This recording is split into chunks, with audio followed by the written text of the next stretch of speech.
is blue.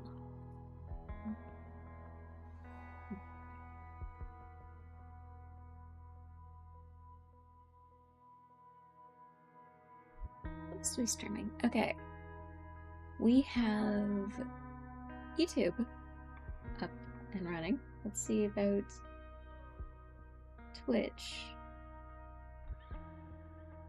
Because it's got the notification. Okay, we are live on Twitch.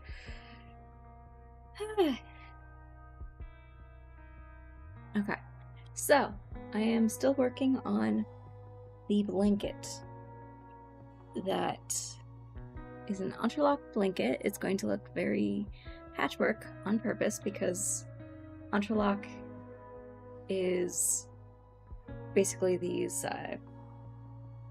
diamond shapes that occur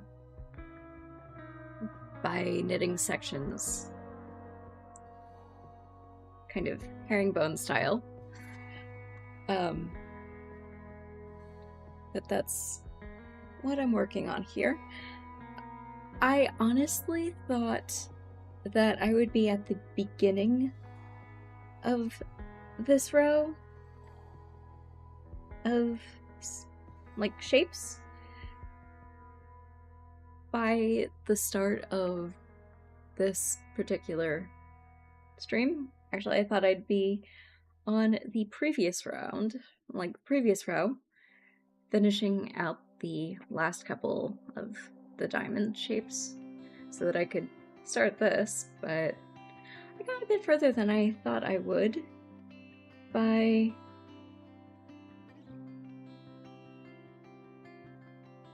the fourth shape here. So third diamond, fourth shape in this row, because the rows start with a triangle and then the rest of the shapes are diamonds. But yeah, I am just going to be knitting and listening to music. So if you are working on a project, this is a great time to just chill, listen to music, work on whatever it is you're working on.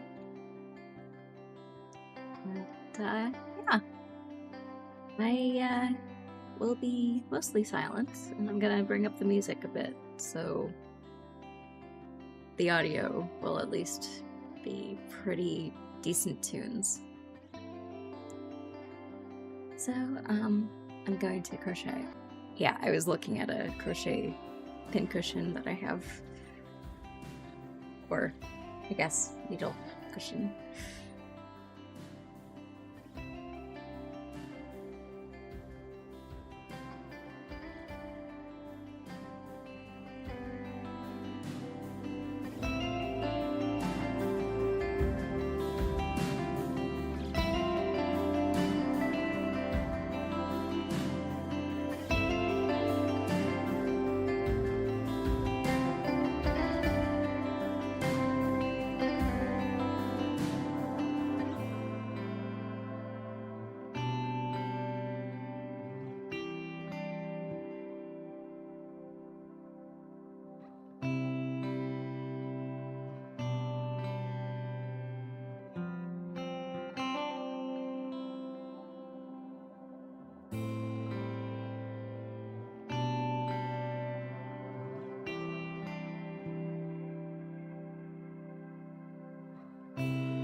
Thanks, Luna.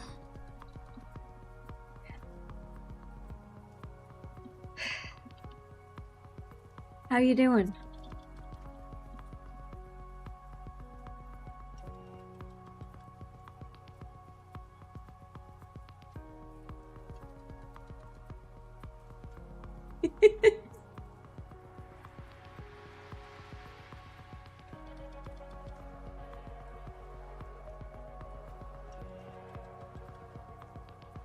Okay. Slightly sunburned, hence needing to put makeup on. But doing fine. Basically have been dealing with not being able to wake up on time for normal stream times, so slowly pushing back the time until, well, apparently now, I guess my streams will start around midnight.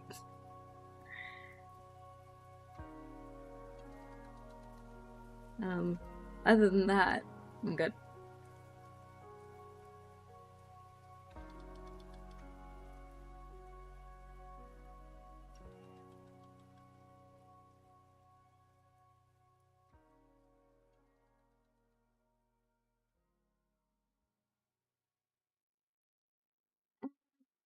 Was doing yard work, and then my next door neighbor, who tends to go like bike riding around a lot of the same parks that I go to, ended up asking me if I knew where a specific park was because she hadn't ever been there, and I was like, it's right behind this one school that's not too far away.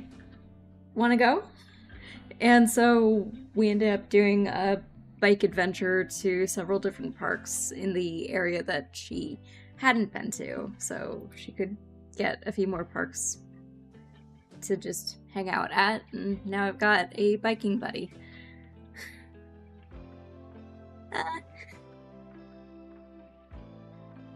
A friend.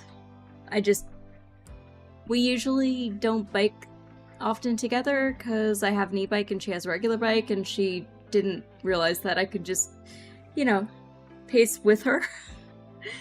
So I basically was like, hey, I'm gonna just keep turning around, make sure you're still with me to the point where we get to areas you know where to ride, and then you can take the lead. I'll follow. I'll keep pace that way and not have to worry about leaving you behind.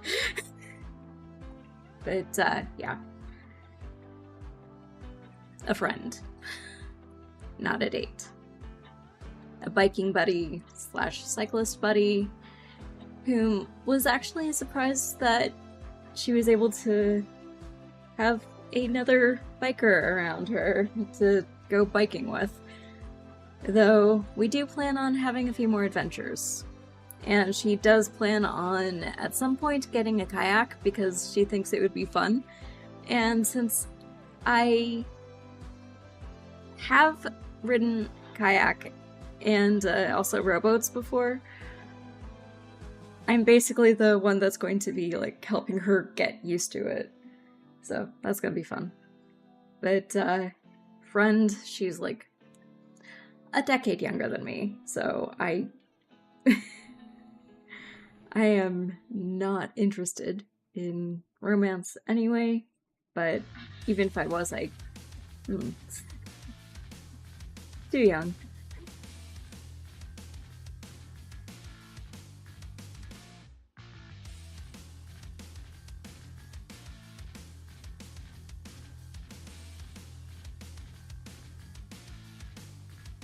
Yep, just a babe. And yes, a lot of fun.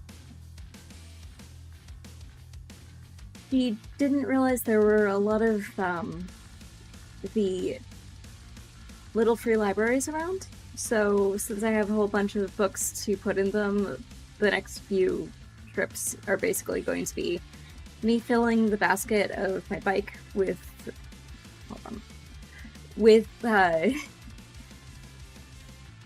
books to take to the little free libraries, and potentially a few other things just because they're very useful to have, and I have more than enough of, so I can just share.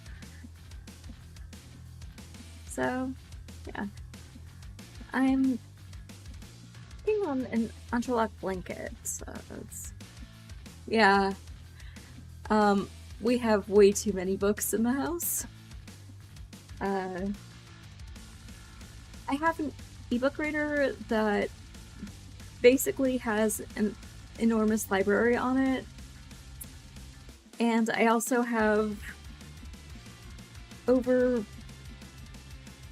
I think, probably a terabyte of ebooks on my computer.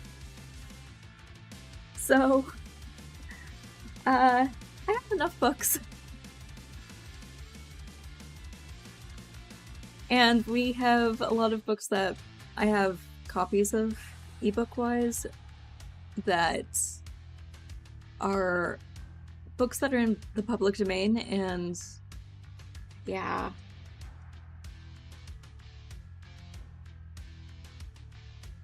Yeah, I understand. Basically, my monitor is within arm's reach of me, and I cannot read a word on it without my glasses or contacts. So, well, technically, one monitor, other monitor, and laptop. I have the Be Right Back screen set up for if I need to take a break. I have... Actually, I'm gonna show you. This is fairly large on my screen. Like that. And I couldn't read the BRB. And it's... Hold on, do I? I've got this. Okay.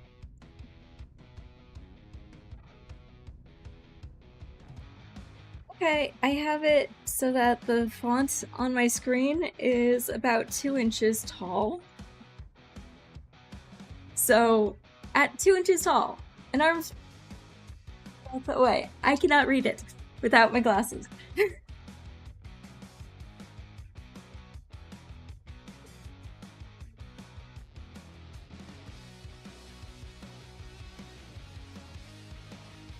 Yeah. Oh, the main TV, like the living room TV in the house that we had for like 15 plus years, finally died. And, yeah, Moom, she had been debating, like, what she would do if she had to upgrade the TV. She was thinking, okay, 98 inches is a bit big and probably wouldn't fit on the wall. It's too big. Plus, it would feel like she was sitting way too close to a movie theater screen. Yeah. But she found a 75-inch TV that was quantum dot LED. She has been watching movies and absolutely loving it. So, we have a new TV. The other one, literally the capacitor blew. So it was like, it's in the garage until I'll pick up day where basically all of the scavengers go out and hopefully someone will be able to fix it and have an amazing TV that's one of those old Sharp Aquos 3D TVs. But yeah, it was really cool. We had to get rid of our entertainment unit because the TV's too big. The 65-inch old TV that we just had to put in the garage, get it ready for bulk pickup, just barely fit in the entertainment unit, so I had to dismantle that. Thankfully, it's one of those old IKEA Expedit ones, so it flat packed really nicely. And we have two of the 2 cube by 4 cube Expedits that were on either side of it that we just ended up laying down like this instead of like this. So it's now this really nice big console that the TV almost completely fills, like the distance between like the ends of.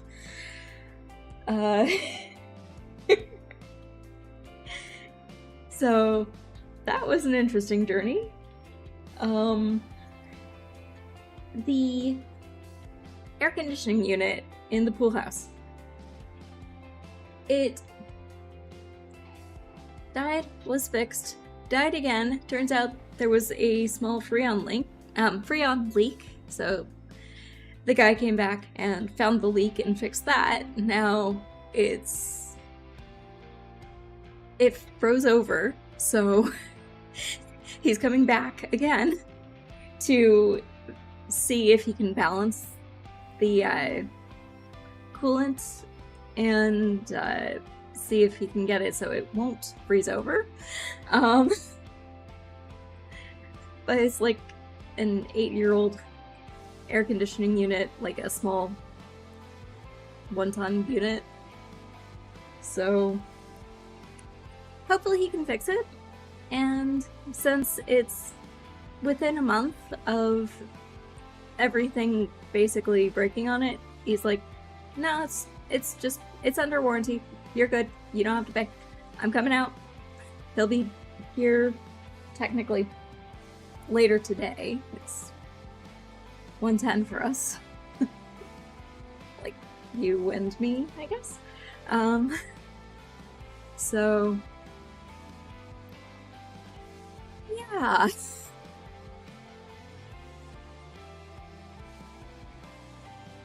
Yeah. I think my mom's going to probably cook him a steak because last time he came by, she had just finished making lunch for herself, which was steak, and he was like, that smells amazing. So she's going to probably cook him a steak so he can not be starving, and, you know, it'll be a thank you for coming out, helping.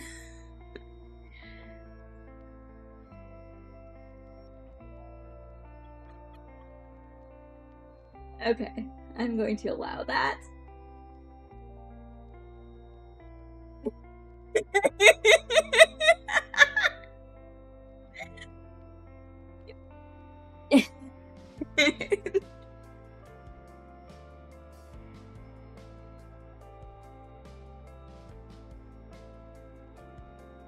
Yeah, so,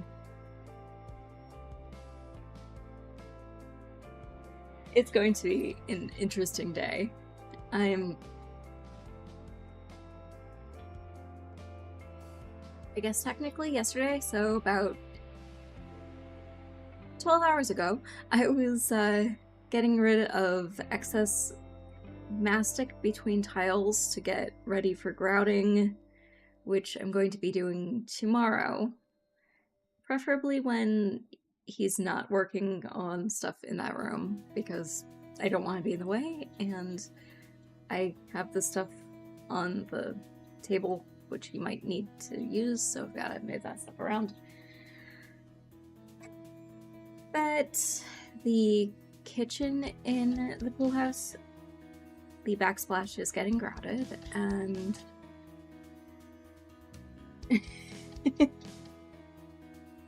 yeah, but that's the plan for that. Oh, the kind of staticky falling block rain thing that I have behind me, I ended up coding earlier today using WebGL. It's just an HTML page. And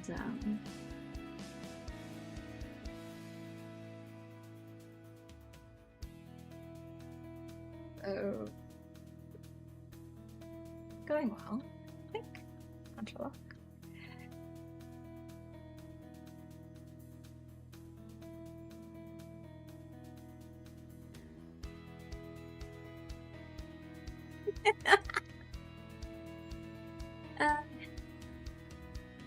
I was just trying to do something to slightly mute out the visual of the background of the playlist on Epidemic Sound.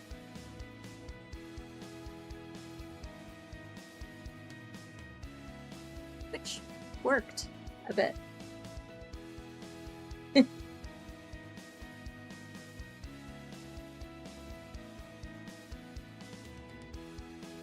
Thanks. I figure I can just change the color easily. Just put in the hex code for the color that I want. And it should work fairly easily. Then I just refresh the page, basically, on OBS, because you don't have to have it online to have OBS browser work. Yeah, I plan to do that at some point, especially like around like holidays. If I can also choose like multiple colors, that'll be good for Thanksgiving, because then I can do green, brown, orange. Those will work.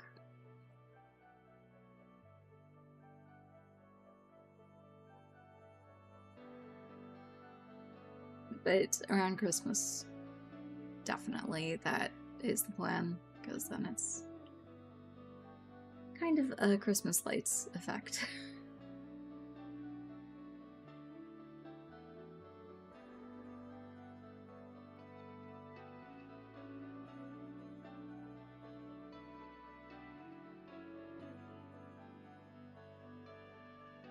It kind of reminded me of, remember back in the day of GeoCities? The backgrounds that people would do that were animated and... yeah, that type of fun thing I was planning on trying to make it look somewhat like.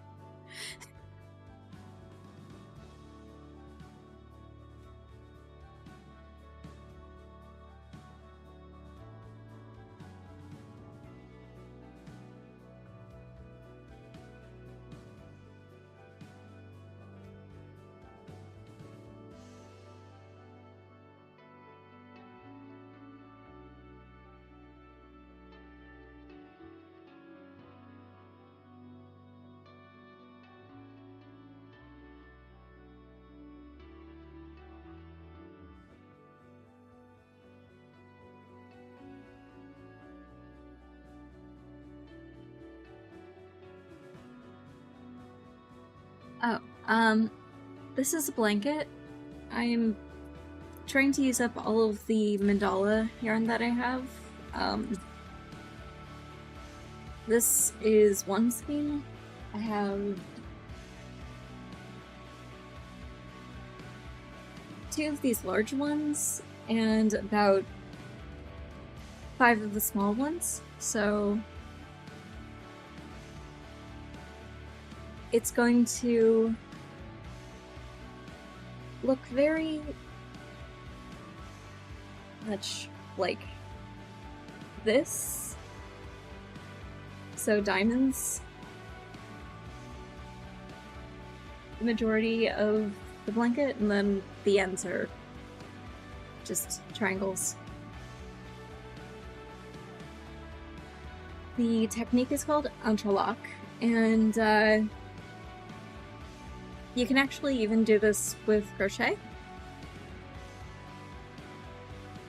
You just have to figure out how to start your triangles and end them. Like, start here and not end at the point here.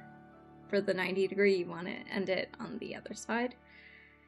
And then you do your triangles, starting with one that is, hold on, I think it's the other side. Yeah, it's this side. One that's just a right triangle, where you're actually, in knitting it's this way, but crochet, your stitches, you're going this way. So the grain will look like this, knitting by crocheting it's this way. And then you, after doing the half triangle, you do a full. So this one I increased on both sides to make a triangle that was getting bigger on both ends. And then I ended it up here, and then I kept the one side without increasing and just increased to the other till I had basically the same number of stitches along the one edge here, the really long edge. And that was the number of stitches to have over here.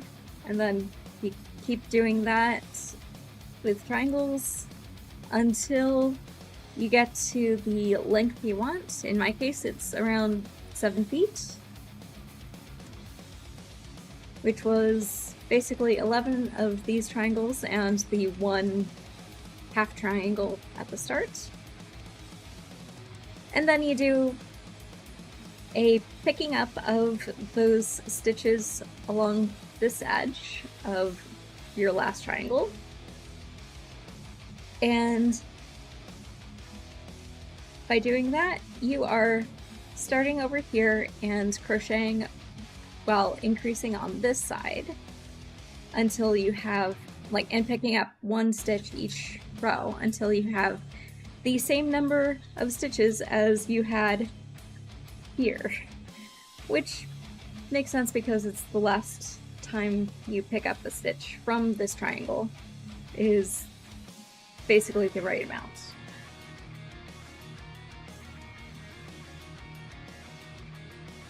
Yeah, it's going to be very cozy. And then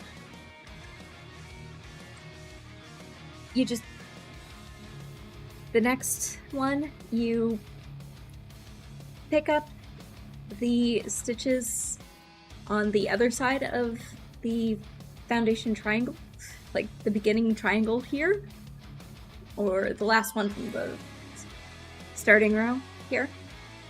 And you pick those up, and you don't have to do any increases. You just, at the end or beginning of a row, you pick one or the other. You pick up one of the stitches from the other one, this next triangle. So your first triangle this direction, second triangle in this direction, and you keep doing that until you get to the end of the second row, where you are actually forming what ends up looking like diamonds when it's all blocked. And then you start basically what you did at the other side on this side with the half triangle where you, well, the half diamond triangle where you've got increases on this side and you're picking up on this side. Then you continue with the pick up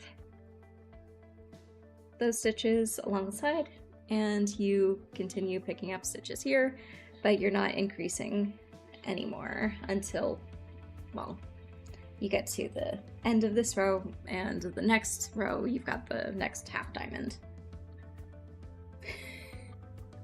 So it's a cool way to have something that looks very intentionally patchwork, especially if you're using a variegated yarn. and you're not having to do much of any work with that. When I get to the end of this, I'm going to actually use a Russian join to join this yarn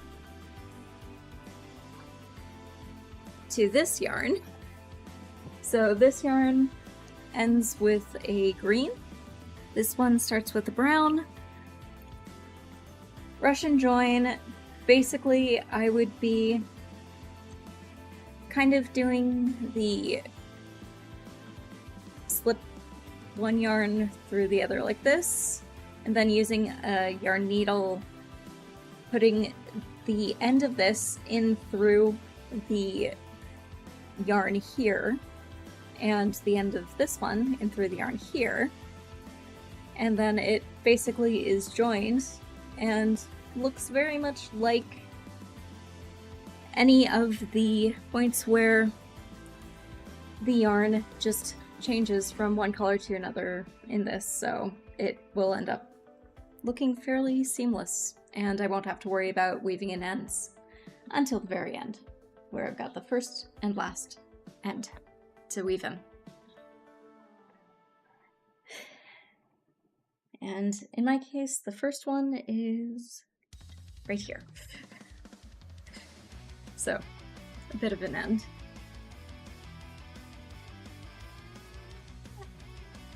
It looks fancy or punk depending on what you do with the patches or the squares, rectangles. You can actually even make it kind of a crazy chaos one where you don't actually have to have exactly the same number of stitches for each section. And then you've got thinner and wider triangles, but that can get a bit chaotic when you're trying to block it. Thanks.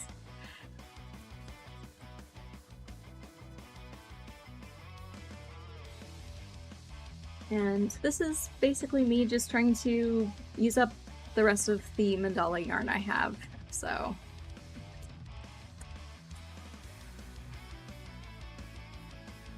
Trying to do something with stuff I've got that I otherwise would basically be hoarding because I don't have the room for any more. I need to go through yarn, and a blanket will eat up a lot of yarn.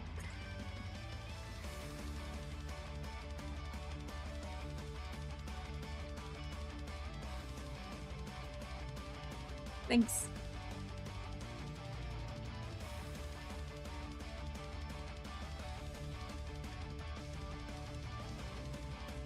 I also have a different knitting project with me right now, and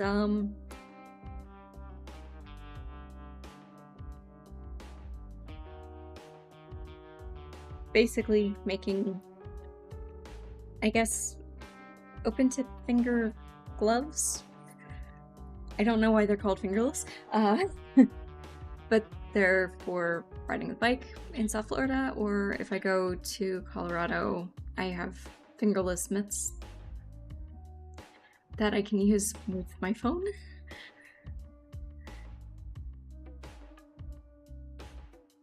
But, yeah, probably not going to go this winter due to having to be here to house sit.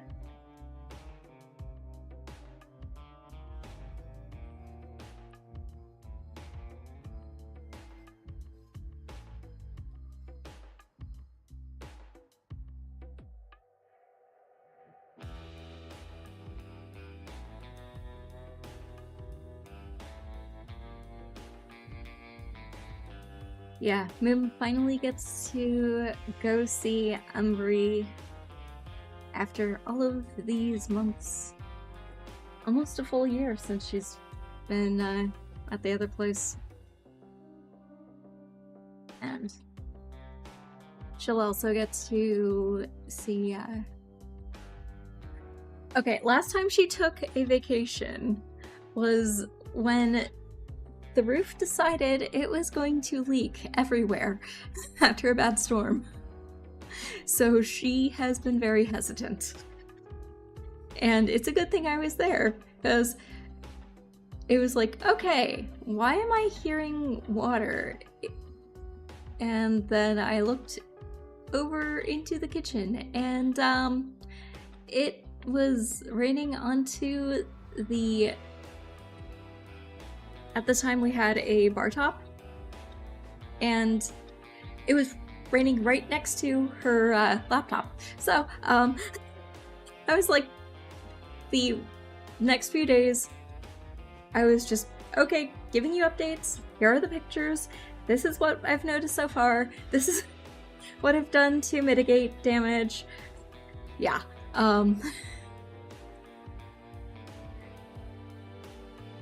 So yes, the house misbehaving is definitely a thing. And a thing for her to worry about because it's happened. Would not have helped.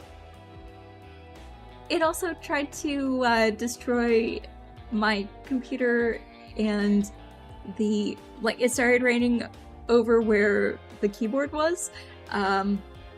It was raining in multiple rooms after a really bad storm damaged the roof.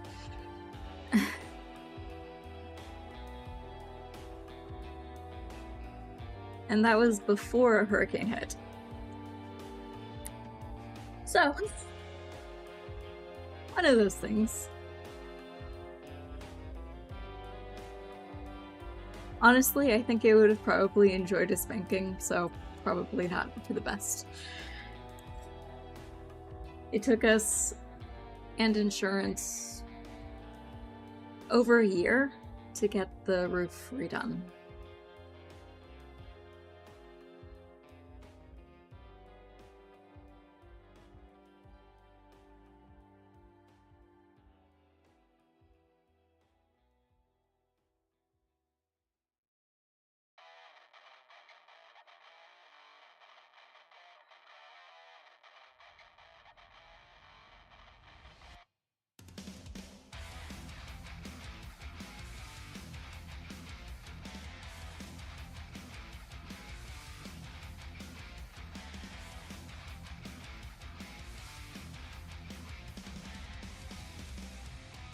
Yeah, especially since we deal with hurricane season, which is a yearly, pretty much half the year event where I live.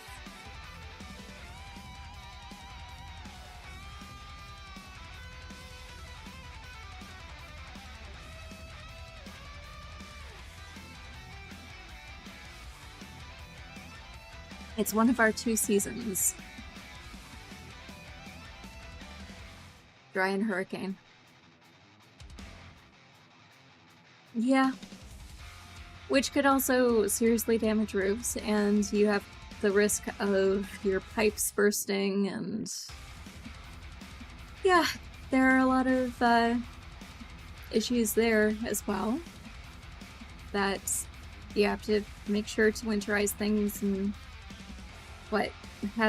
if you have outdoor faucet, have it on slow drip or something, just to prevent water from staying still. Yeah, I remember when I was living in Arkansas having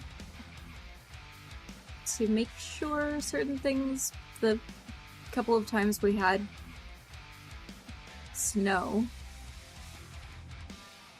didn't freeze too much and damage things. But yeah.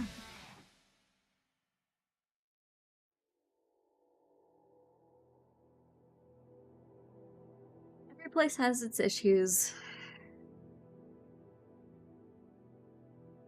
Geologically and environmentally. So it's one way to think of it. It's just your issues are snow, which I absolutely love. My issues are storms that literally will lift gators and throw them into your pool.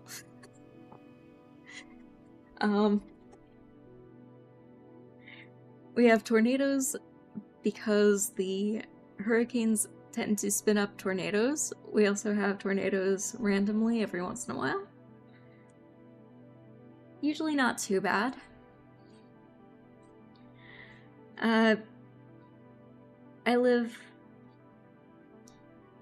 15 minutes from where alligators, crocodiles, and pythons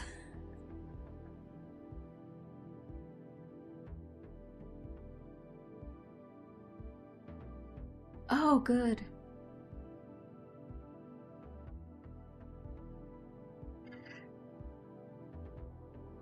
Good.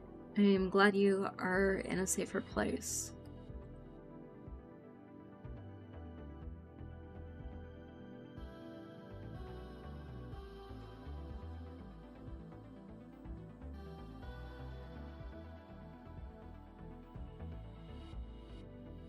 So, like, yeah. 15 miles 15 minutes one way. We have alligators, crocodiles, pythons, all living in a kind of pseudo-harmony. 15 minutes the other way, we have sharks. Sometimes sharks are in the canals, which are throughout the entire area. We get gators and crocodiles in the canals. We get water moccasins. And storms will pick them up and throw them at people, or at least houses. We have manatees in the canals, so kayaking's a good idea as opposed to running outboard motors most of the time.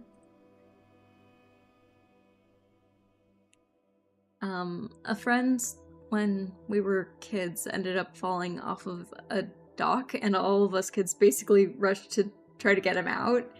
A snapping turtle ended up destroying his shoe and cutting him.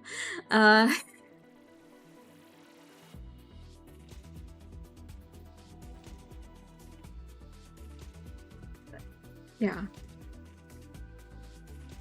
Different environmental situations.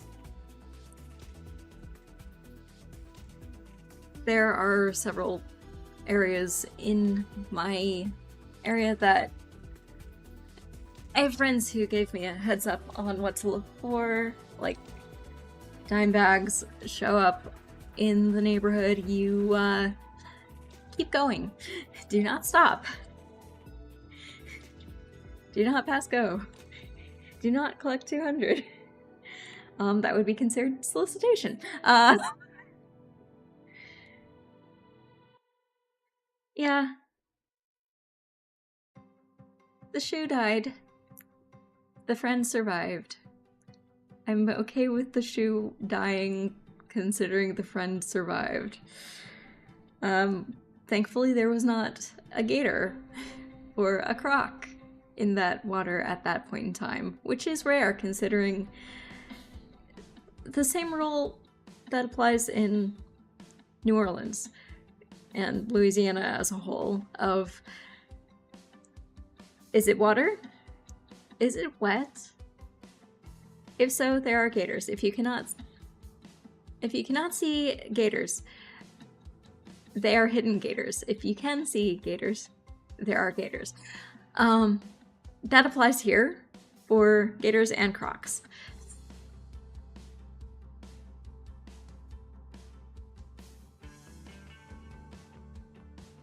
So, yeah. Hidden gator.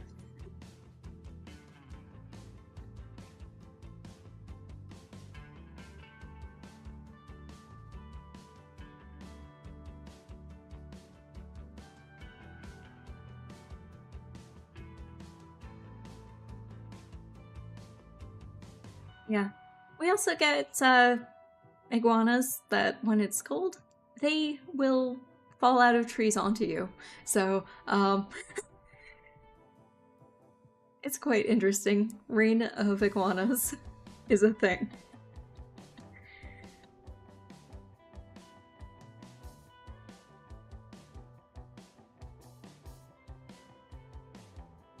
So those also kind of are danger lizards, just the slightly smaller kind. So iguanas, there was one about the size of Ellie the cat out by the pool about a week ago. And the cat was not even looking. It was like, not even going near the screen. Nope, nope. I'm going to be on the other side of the patio.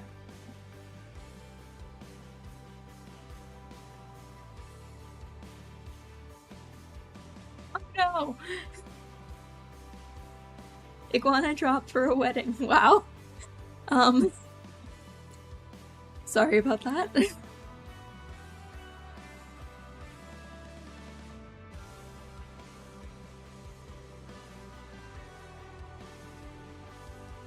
Yeah, they're cold-hearted, like cold-blooded things. Cold blood and cold weather means they kind of instantly go into hibernation. So when we have a cold snap, we have the reign of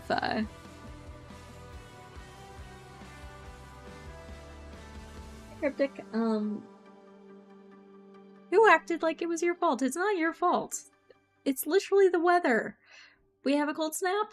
Cold-blooded things go into hibernation, like almost instantly. And if they're in a tree, they will fall on whatever's under it. Not your fault.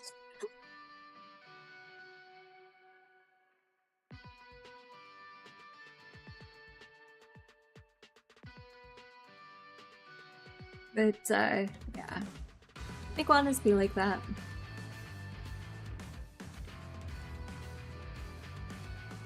They can be.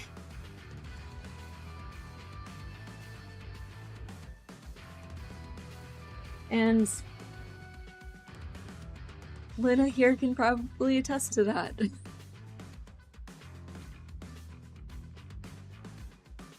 mean, if it's a small one, like, that big, not as bad. But, yeah. Ones that are this big? Yeah, that's big. Oh, I'm making a blanket using entrelac as the technique. So it's a knit blanket that, since it's variegated yarn, it kind of looks like it's striping this way, but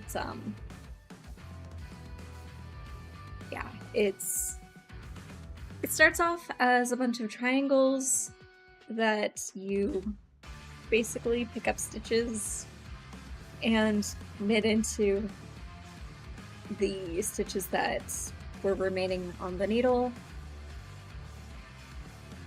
until you have a row of diamonds after the triangles, and then you do another row after that one.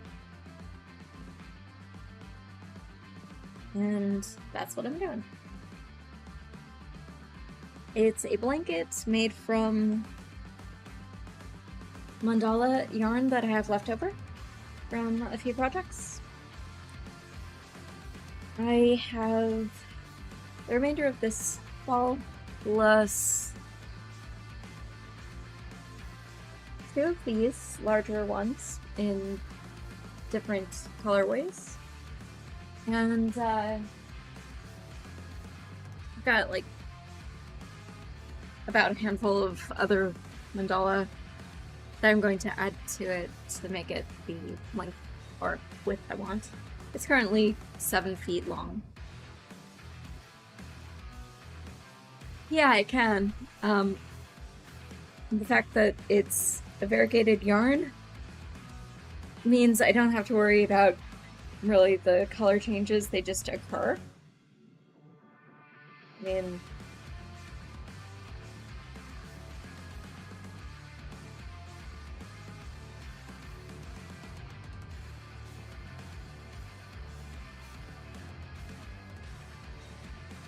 so an easy method of doing a Harlequin style effect. And you can also make it kind of wonky. Hold on. Okay. You can also make it a kind of wonky one by using different numbers on the starting triangles. So you can have thinner and thicker sections that will go across on the shapes. But yeah, I tried to make all of them around the same number of stitches, and this is going to be something I can use to make a background for a few different things.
So, Cryptic Warrior, how are things in your side of the world, or your part of the world, wherever you're from?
Cryptic Wanderer.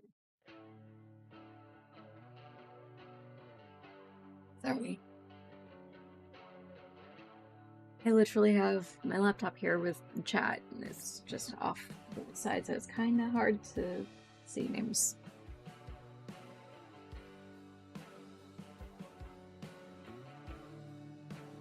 Pick one. Full name.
totally get it with the book. And I've been reading Snow Crash, so yeah. Enjoy the book.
Okay, so a book that came out in 92 that basically predicts so much of what's currently going on.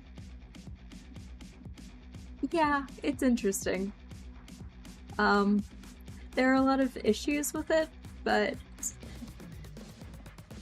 I'd actually like to hear your opinion when you manage to get into it, because yeah, it's interesting.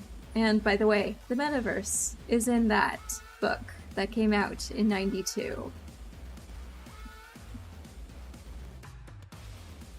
And basically is like one of those things.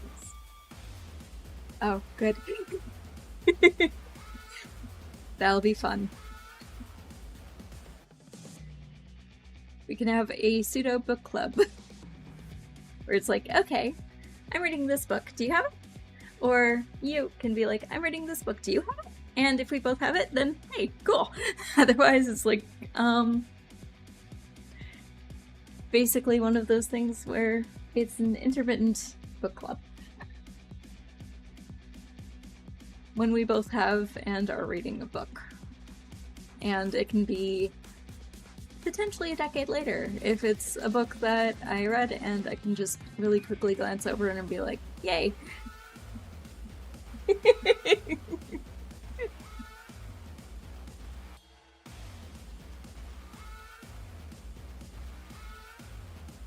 Yeah. I still have the goal of rereading The Prince in Italian.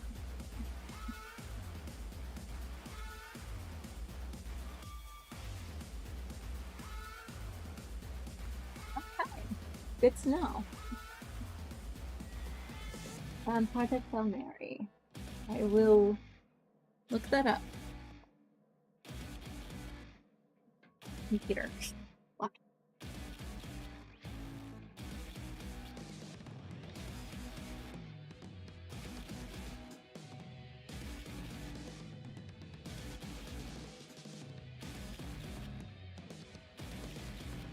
I've heard of it, and oh yeah.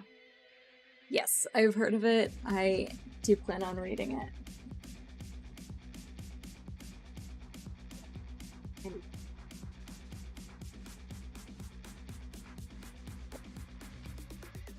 So, yep, I'm going to read that. I'm just going to wait until my Libby has it so I can borrow via ebook or audiobook, depending on what they have available.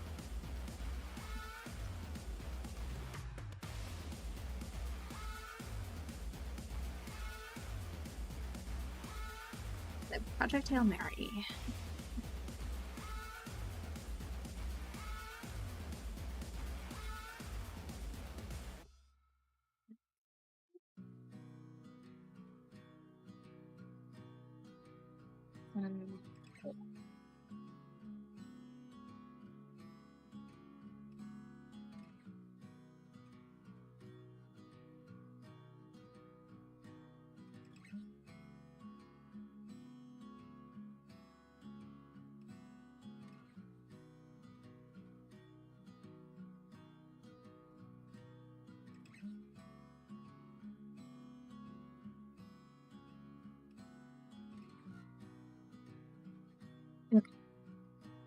I've been on the list of things to do, so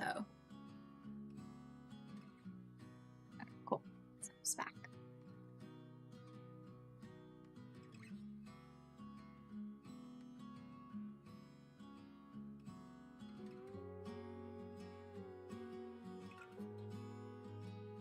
I mean, Chad has had me go through an entire book series before, so why not? I will say, if you've ever been into fantasy or D&D, basically, there's this book series, Swords, Sorcery. Okay, hold on.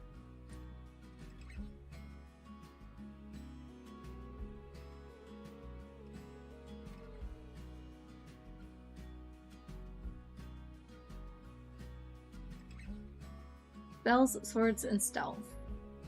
So, the author is Drew Hayes.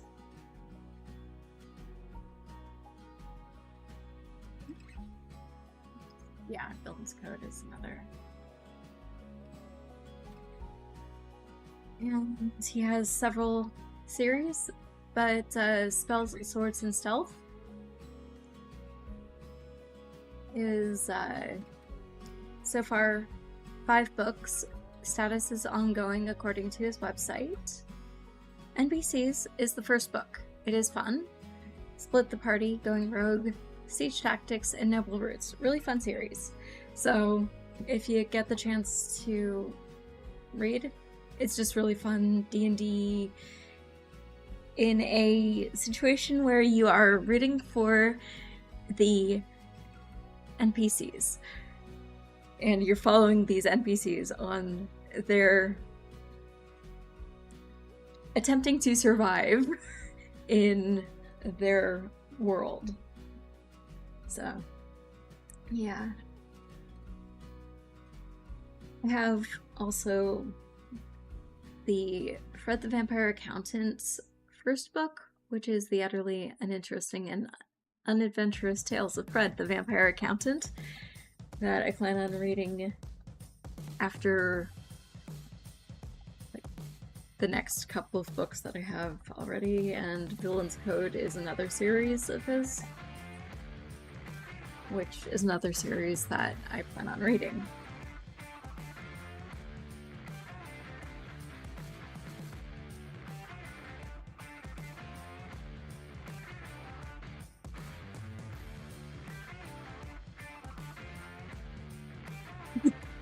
Cool.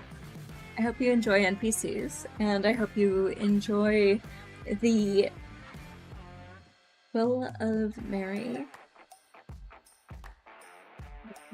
Will of Mary, right? Yeah, and The Handmaid's Tale, I am hoping doesn't become any more reality than it currently is, and I'm hoping things end up progressing away from.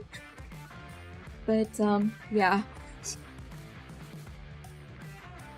One of the things that I'm planning on rereading sometime in the near-ish future is The Prince, but I'm trying to find it in Italian so I can practice that.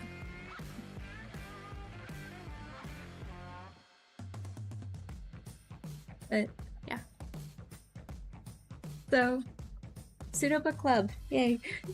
Fun.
Okay, when I'm here, I am leaning against the desk. When I'm back here, I am leaning against the back of the chair, so it's just depending on that.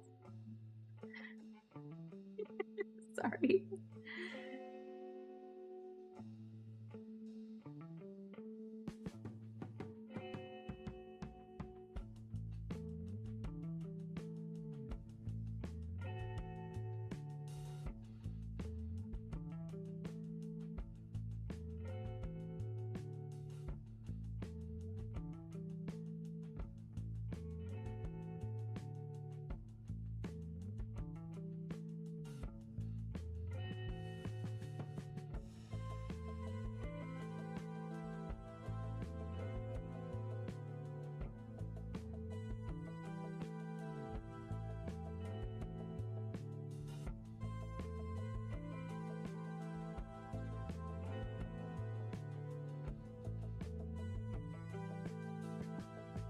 The cat is at the door complaining, so.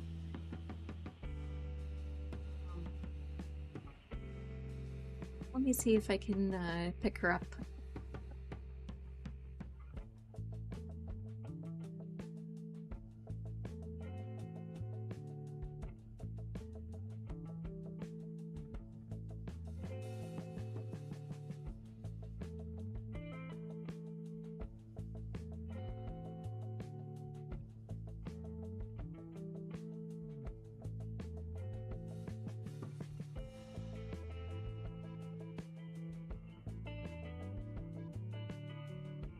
Hey, Billy?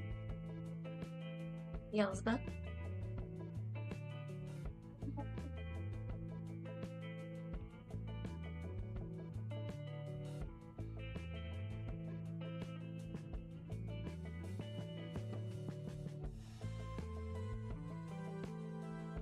Yep.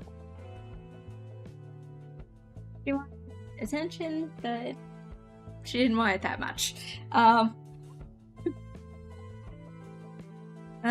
Have to go wash my hands, guys. Yeah. Cat. So, BRB, I will be making myself some coffee and washing my hands of the cat dander. So, yeah.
So coffee's brewing, and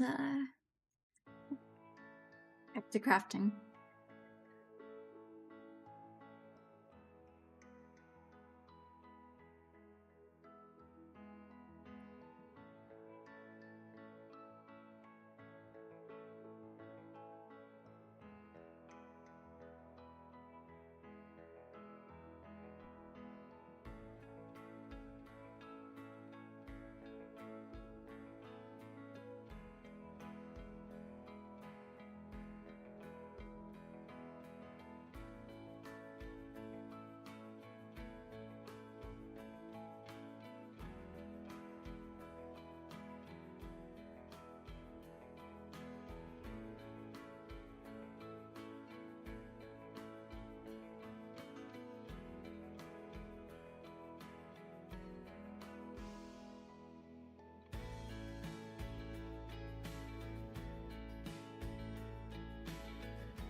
Exotic kitty. Hey. Hey, thanks for the raid.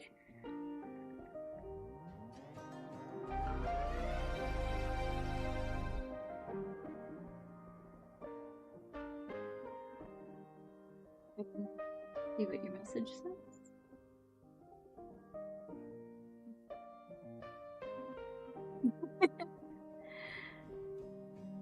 Okay, Stream Elements ended up timing you out because of the... Yeah. Emotes, Stream Elements. Hi. You caught me while I was getting some coffee that I had just made.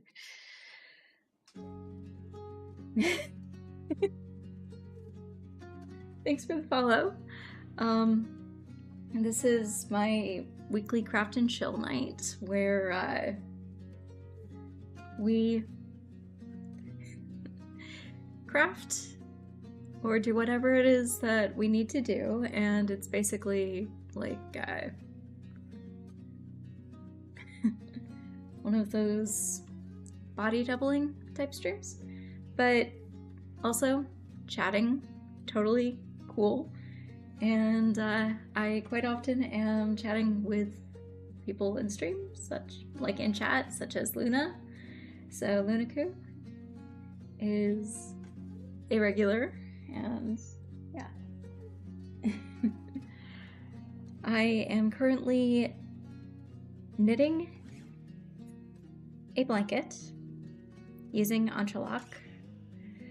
So using variegated yarn, it ends up looking a bit like a patchwork quilt, and has really cool sections that are gonna be like this.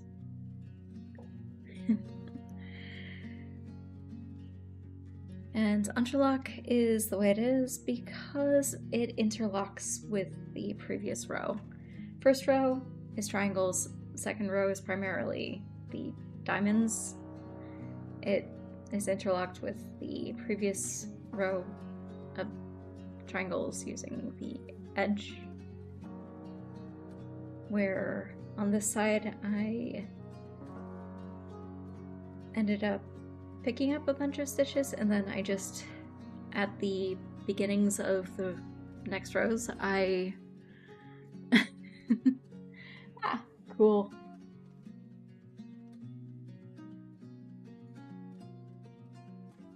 I would have to say tree. I have... On the side of the house, we have a papaya that the birds planted that has been growing, and we're hoping is going to be like one that we had almost a decade ago that was the best papayas my mom had ever had. So that'll be awesome if it works out.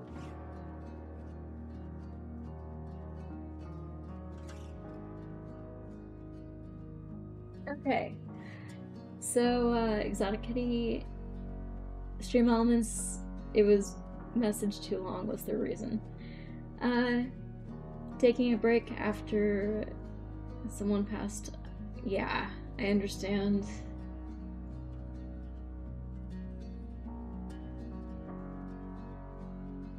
Yeah,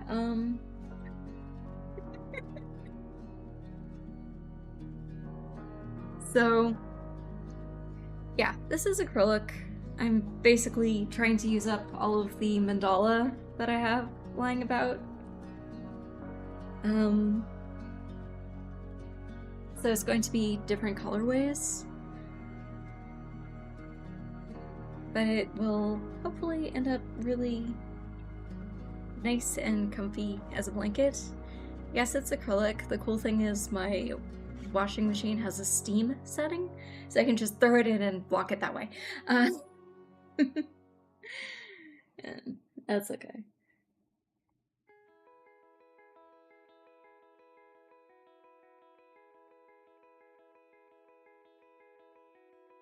Yeah. Very nice. And acrylic like this, usually it doesn't bother me to have it be all like fuzzy and such, but this is going to be nice and flat, and instead of like bumpy like the texture currently is due to just the shape of the triangles and how it ends up connecting. So that versus that, yeah. Steaming it's going to make it nice and flat.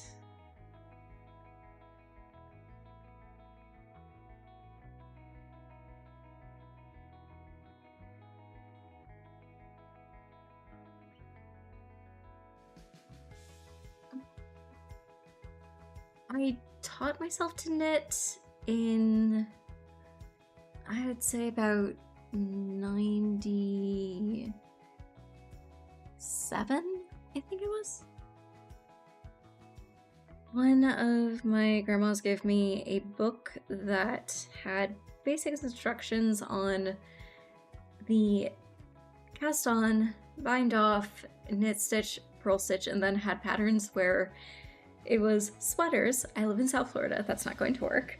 That used interlock, and it had no, well, not interlock, it used Anastarcha, and there were no instructions on what Anastarcha was. So I basically had to teach myself using embroidery floss as my yarn, color pencils as my knitting needles, and I made scarves.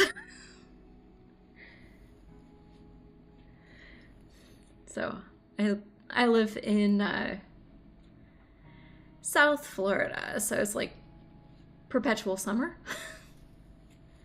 That makes it not that practical for a lot of materials, but I have been knitting certain things that I've been able to wear. I have a hoodie that I can wear that's mostly glow in the dark and features a yarn my sister gave me for my birthday a while back.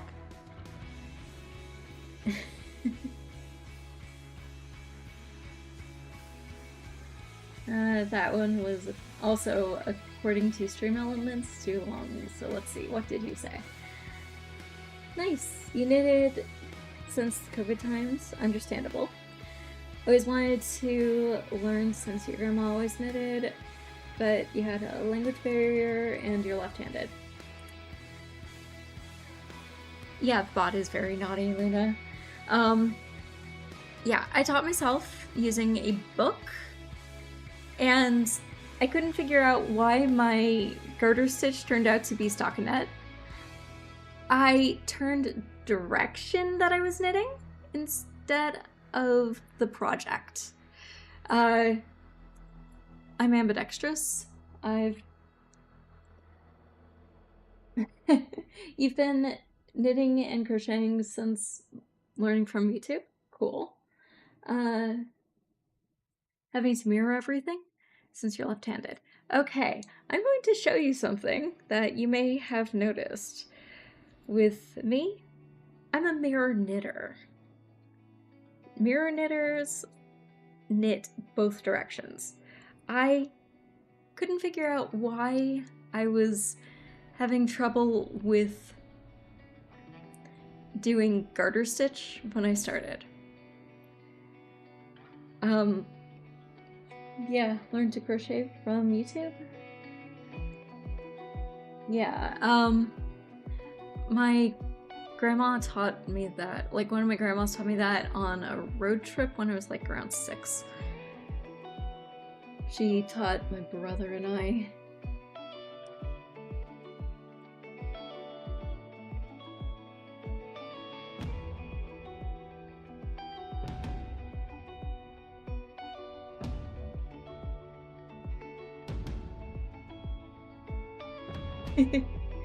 Yeah.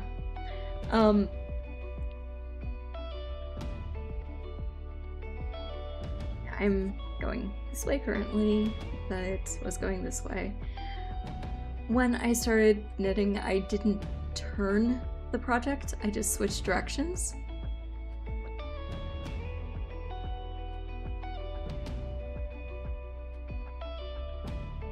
Yeah.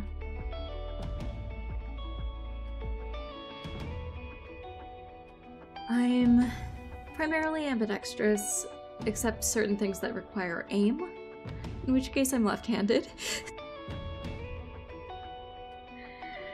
So for me, when I was teaching myself, because garter stitch is supposed to be you knit every row, I was getting stuck in that. Because I naturally am a mirror knitter due to being ambidextrous and not realizing, okay, you're supposed to turn the entire project, not the direction you're knitting.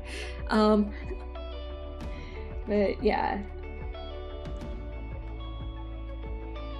Same, I can write with both hands. I was tutoring for a while and my students, one of them was naturally left-handed, but his family basically demanded he write right-handed. So I had him try both hands just to see what was more stable, left-handed. But then I also let them give me a challenge, and they challenged me to write a short story completely left-handed while they were doing their work, and I did. It was fun.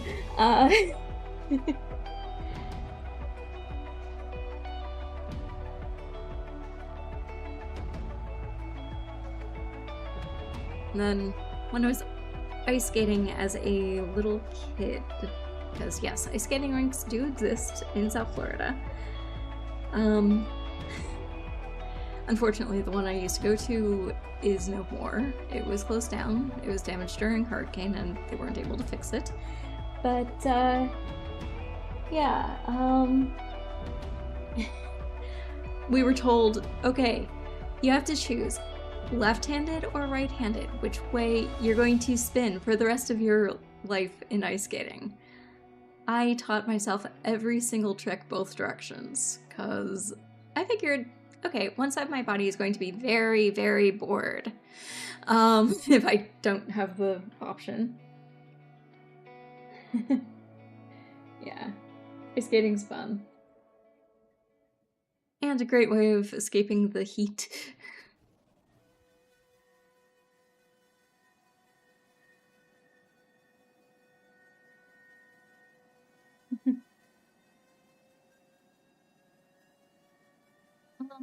Yeah, I wanted to do hockey.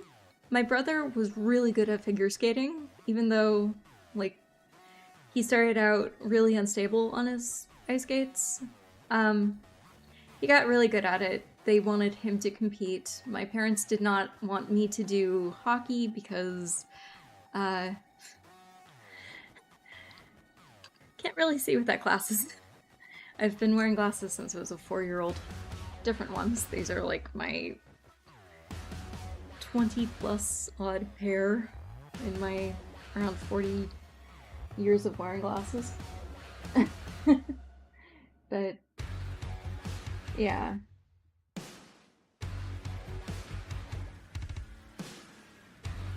Be exotic. Have an amazing day. Have fun hanging out with your partner and have fun till next time. See ya. Ciao.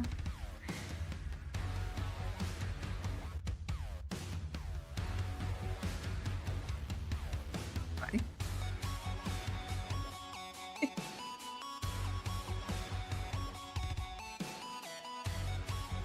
Yeah. I skated for a while, and then life.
I'm actually wearing very workout clothes. um, this to protect my arms because I was doing yard work.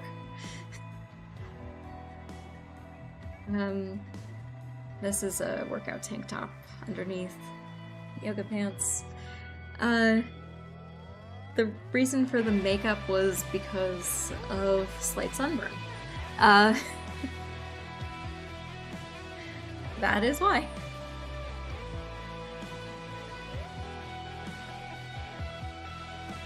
So, I guess in a way, my style today is goth leisure.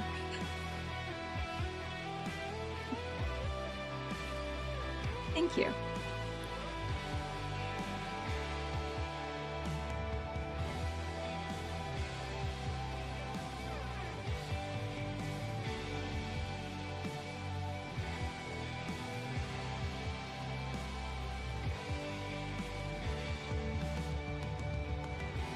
Let's switch to the green nicely, and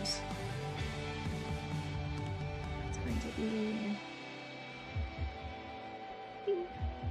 3 of these diamonds. Okay.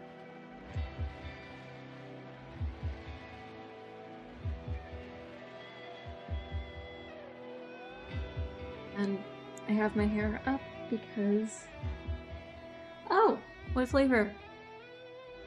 What flavor muffin?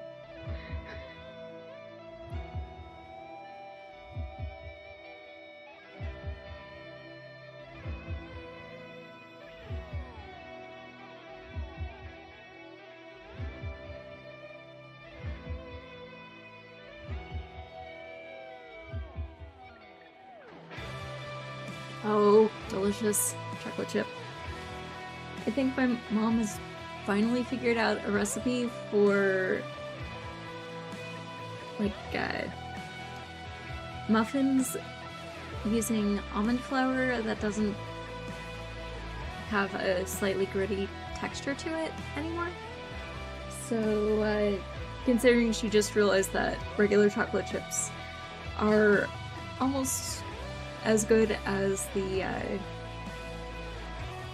sugar-free ones when it comes to carbs, she's probably going to make some muffins, chocolate muffins, or cake with chocolate in it, actual chocolate instead of like the sugar-free.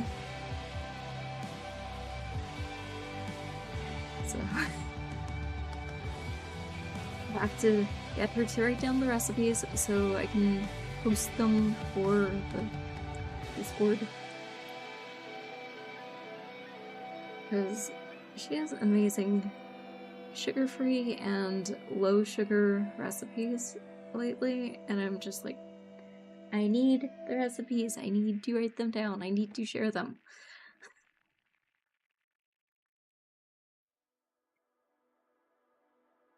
Yeah. I understand.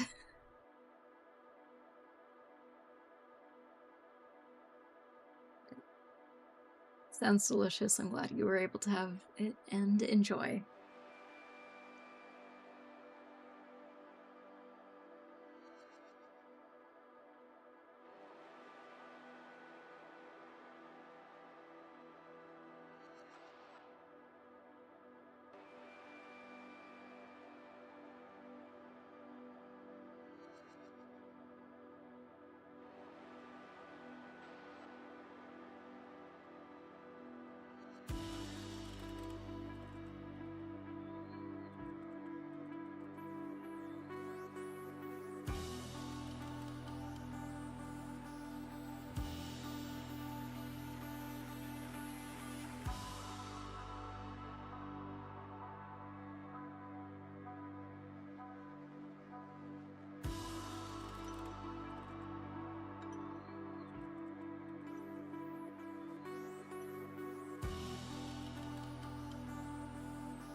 Yeah, apparently she realized that sour cream works really well for changing the texture of otherwise gritty cakes.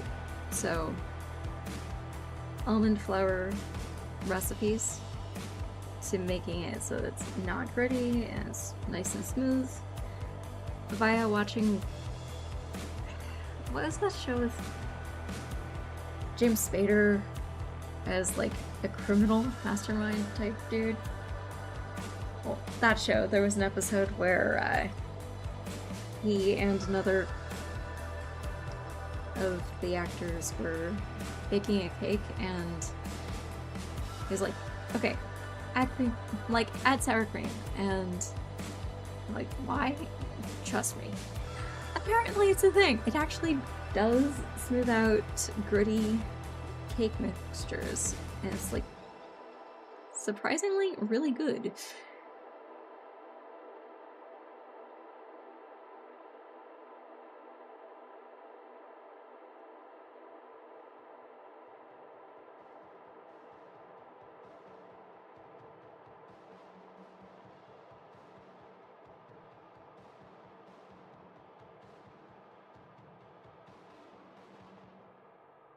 Cool.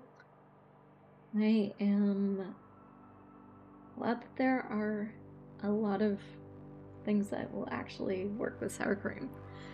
I've never been one who liked the flavor of sour cream, but when used as an ingredient in cooking, it actually surprises me. So I will have to figure out a day that I have a low and go to a place that has sour cream donuts and try one.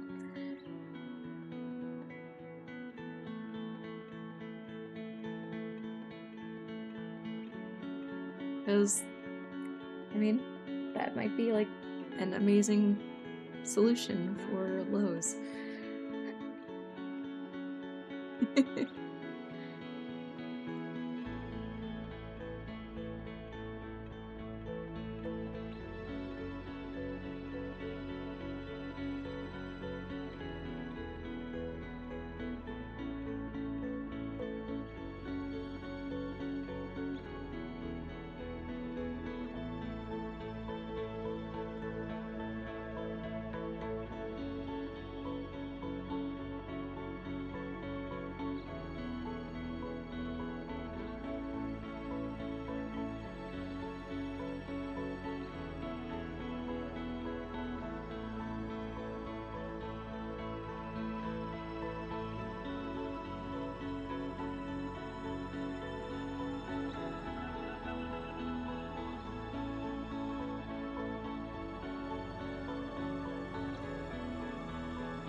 Poppy, thanks for the follow.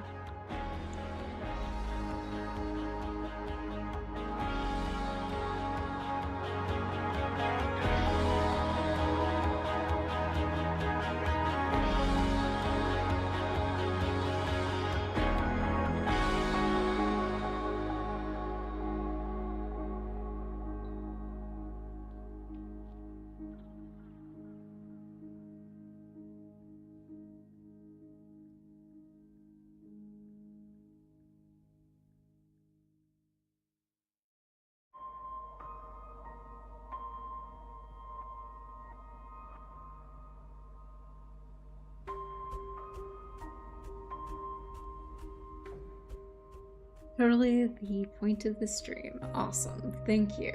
I am glad you enjoy the music and have projects to work with and work on at the same time as just chilling.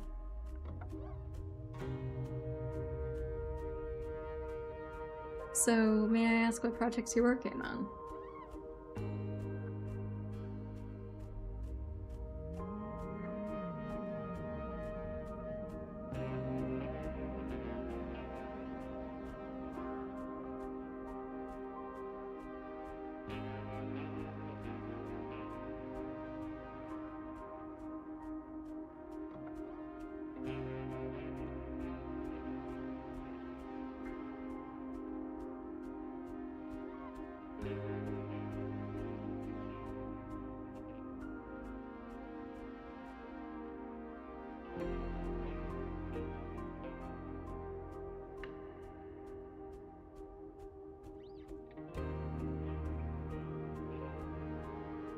Awesome.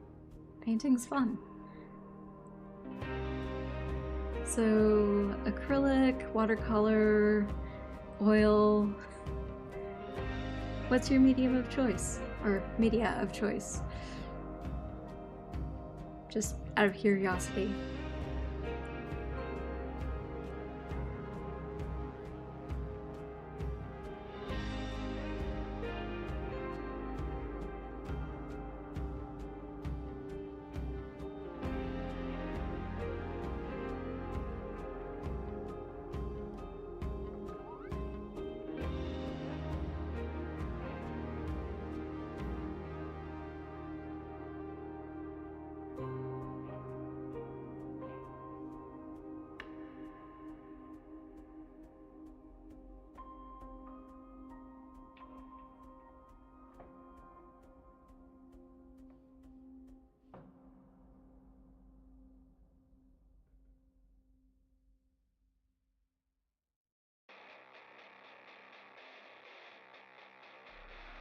Awesome.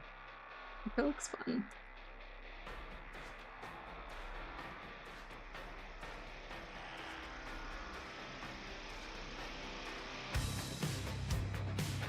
What I'm making is a blanket.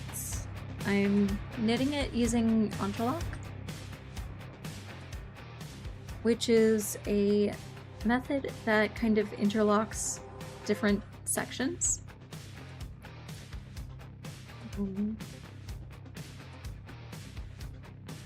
starts off with a series of triangles to start with, and then you basically go down, make a whole bunch of triangles where you leave one of the lines on the needle, and then you start the next row with a half diamond, and then you start making diamonds, interlocking using the stitches you pick up and the ones that were already on the needle, until you have that row complete. And then I'm working on, so far, the third row, which leads to it starting to actually look like diamonds, because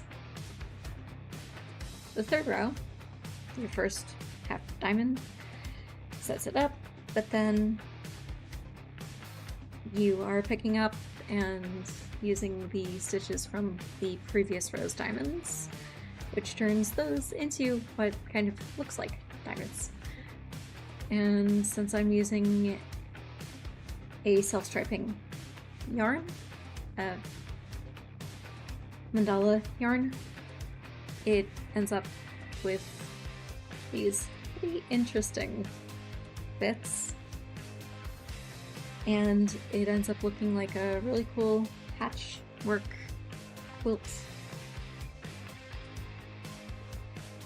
And yeah, this is actually also acrylic, but in yarn form, so. It actually isn't that advanced. Every single one of the stitches that I use is a stitch that you would normally use in knitting a beanie, or knitting a very simple sweater, or knitting a sock, a vanilla sock. So it's actually not that that complex.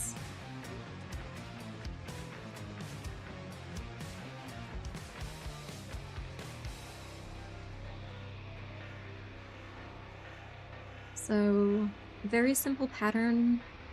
It's just, it ends up looking a lot more complex than it is. And you kind of want to have a circular needle, so you've got a long cable to keep all the stitches from the previous row or from the next row on.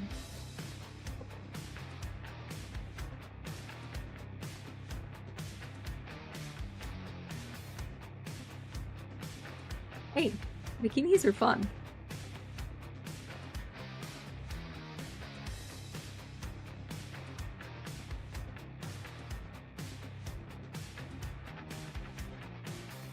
I get the crocheting thing being somewhat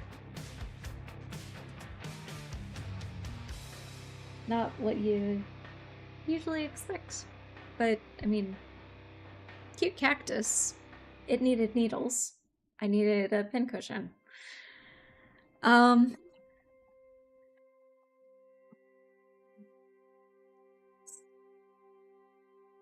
This is knit cable headband.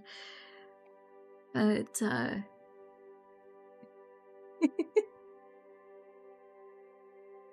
yeah, I've made socks, both crochet and knit, before. I spent 1 year where my goal was to make a pair of socks for each month, and I managed to do that. I knit 11 of those pairs and crocheted 1.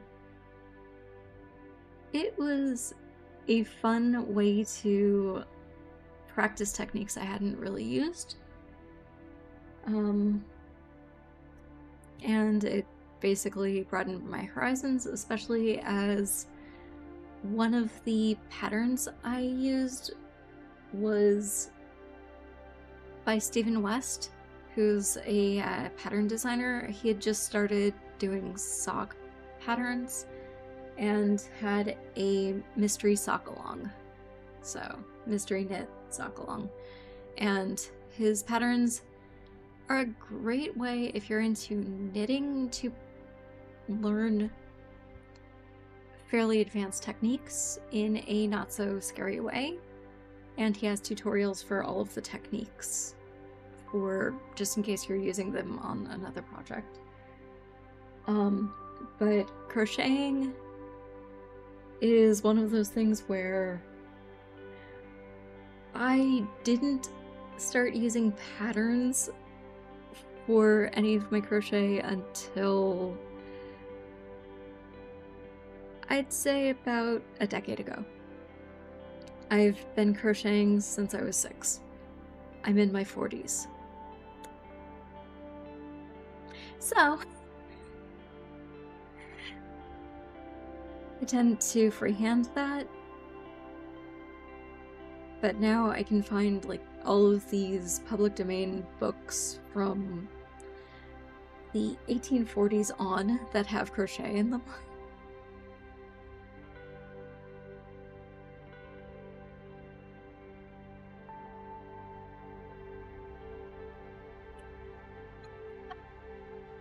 No. What you do with that is you put a loop on the top of it and it becomes a Christmas tree decoration, an ornament. But yeah, I understand the making a beanie and it being too small. I have made a beanie that was too big and added elastic to it, which was great because it was part of a cosplay where the beanie kind of had to be a little bit big. But, yeah, I ride my bike around town, and the helmet that I wear is a child-size helmet. I can get away with small beanies on my head. I can't get away with regular adult-sized ones. So, it's one of those weird things where I can understand slightly smaller beanies, and also having purposely made things small just to practice the techniques. You can always turn them into ornaments. Especially if you make tiny socks. Turn them into ornaments and give them away as Christmas presents.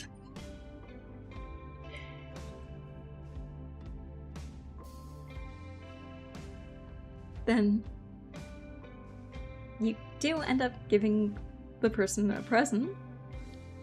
It's something that they can use as a decoration. And it's cute. And you don't have to keep it and be like offended by the size.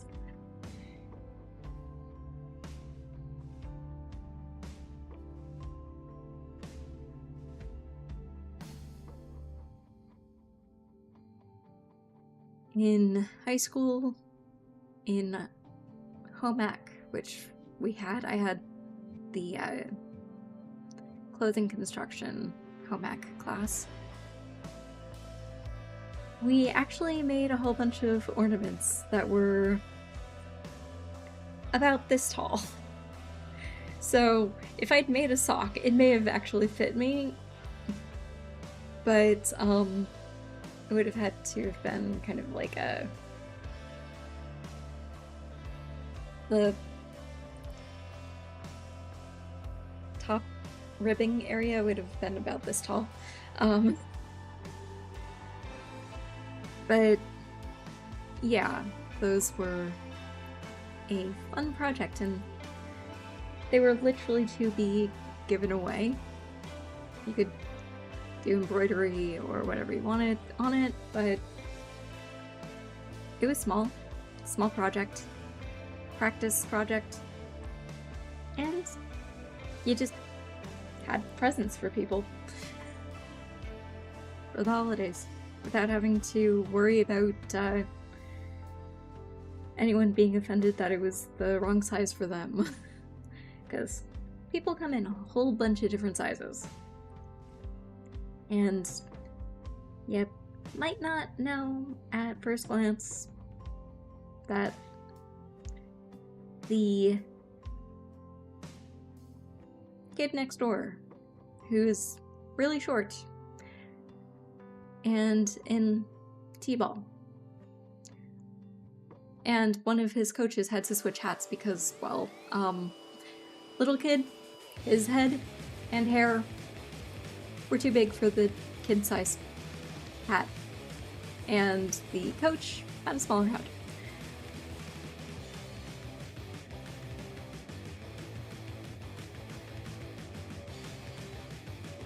Hey, that works.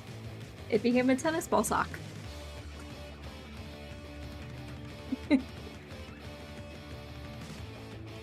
Very functional, and probably a cute method of storage for it. Like, for them. And, hey, it was practice.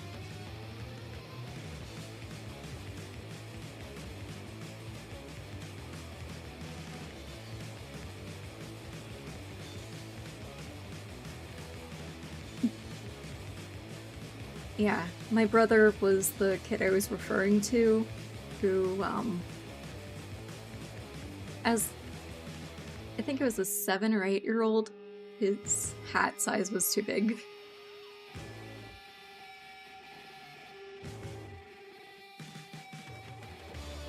No, actually, where I'm from, we had to, like, we had the choice of whichever home ec we wanted back in the 90s. They got rid of the home ec in the school.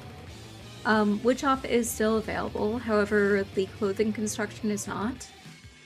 I only know this because my late stepdad, he used to teach at that school after I graduated. While my brother was a senior, he got the job there, and yeah, they got rid of the home ec department. Woodshop is something separate, and I actually had a few friends who were doing woodshop who were also in clothing construction when I was in high school. But yeah, they got rid of a lot of things that would keep kids in school where I live.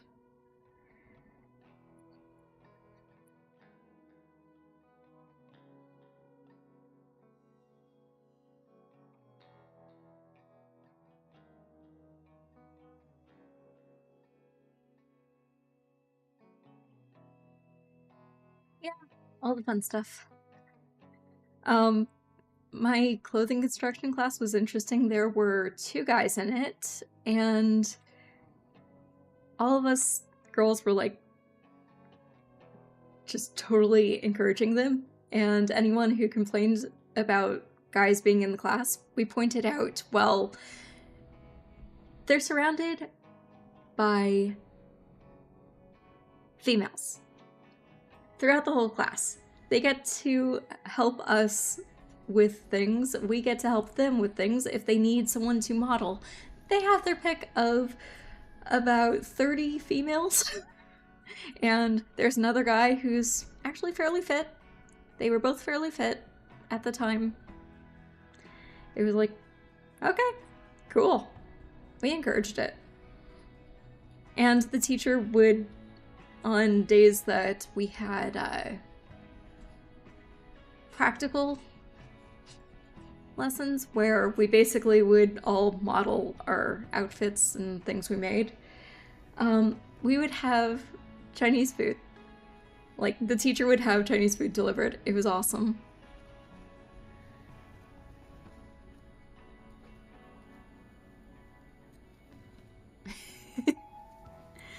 Totally understand. Okay, so the bikini that your friends, it was to troll you, but honestly, you could probably rock it, or you could turn it into a tank top.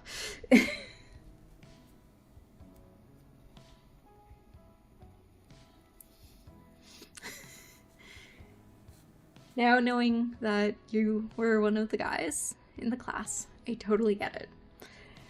Okay, so yeah.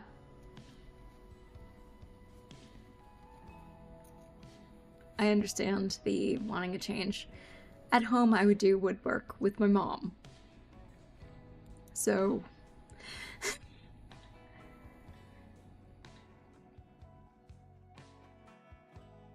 hey, cool.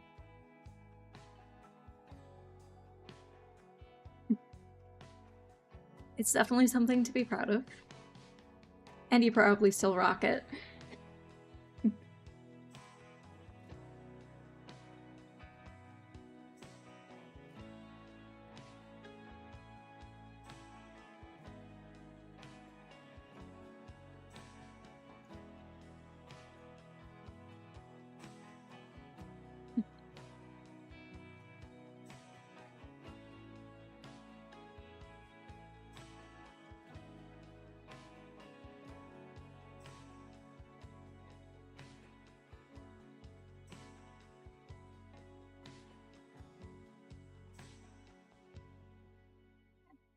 Understandable.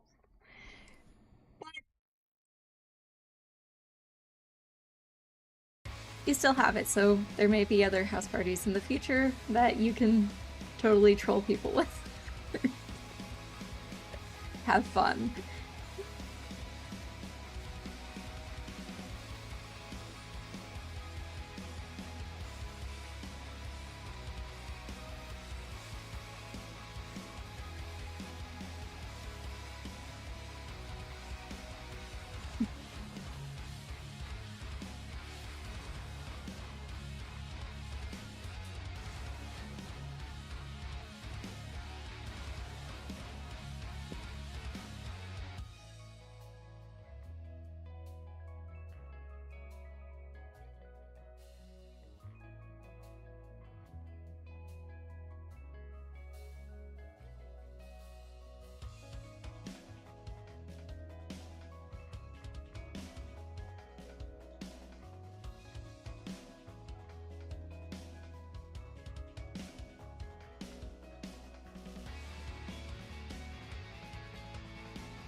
You could probably get like one of those giant teddy bears and see if it fits on that.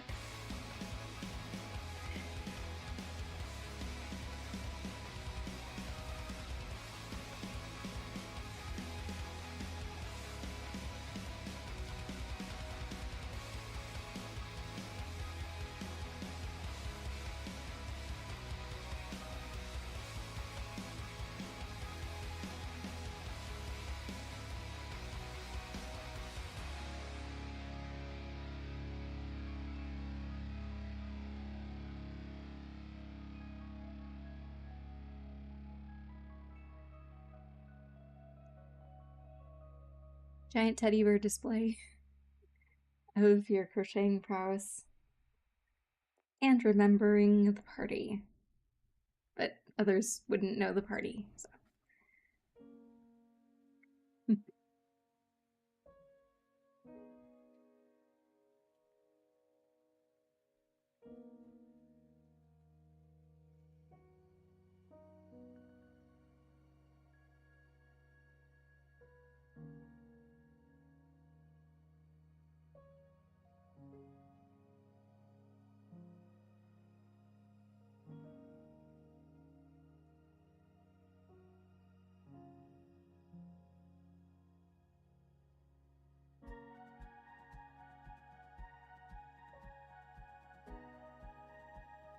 I used to work at an arcade. The cost wasn't that high for one of the giant teddy bears, but you would have to spend way too much at the arcade to have a chance of getting enough tickets. I'm trying to remember what the catalog was that they were ordering prizes from. But you could probably find one online.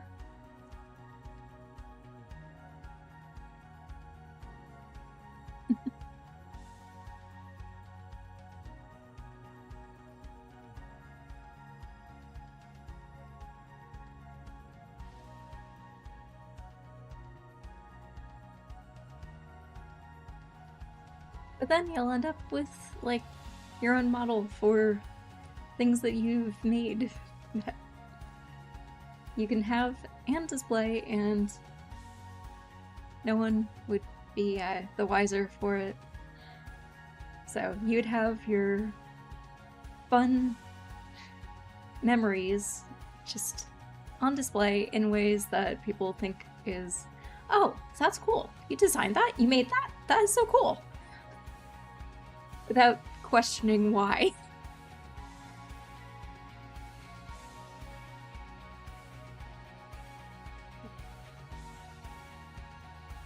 Okay, let me see if I can...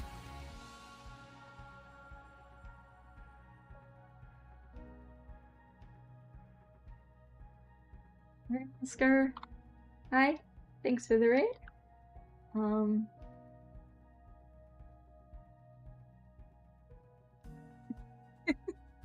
Cool.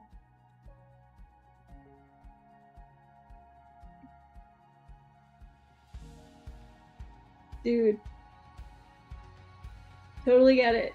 Thank you very much. And by the way, I need to reinstall your mod pack.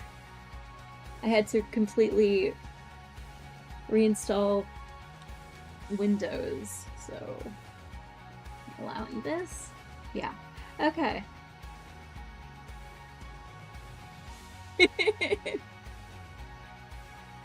Yes, I'm currently knitting. I'm using a technique called interlock, which is a way to interlock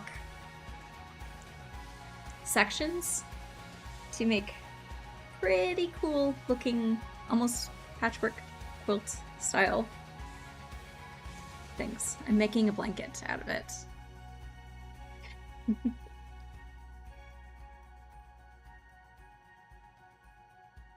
I was having fun with it.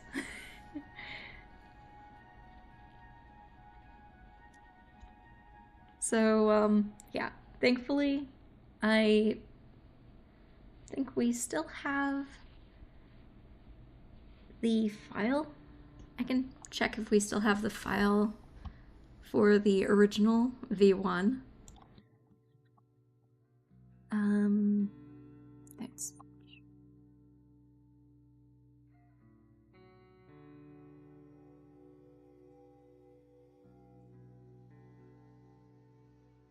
Yeah, that's what I'm going to be looking for. Okay, the CurseForge one and the zip are still here. Okay.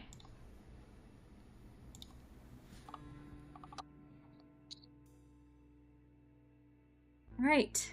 The one where the dinos were slightly glitched. I have downloaded, so I'll be able to play it.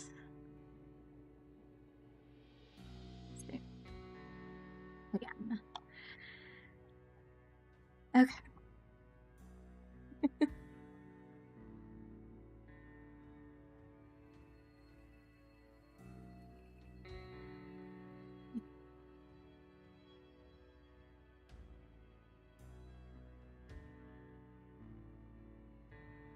Just chill. CHILL. Yeah, it's just chill. But I did have chili earlier today. Yeah, my mom made it. It's really delicious, and she was just trying something she hadn't tried before in it. Chili cook-offs are pretty interesting. I'm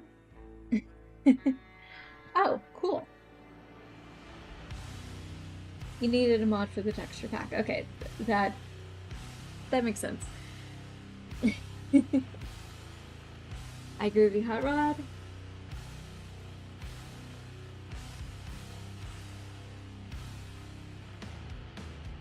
Yeah, I also crochet. This is my pincushion cactus that has needles. I kind of needed a needle catcher. But yeah.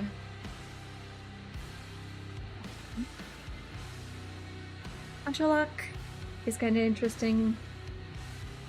You start off with a row of triangles, and then you next do a row of diamonds, and then the next row is diamonds. Basically, the rows of diamonds you start with a triangle so that it's not too weird. Yeah. Yeah, it's...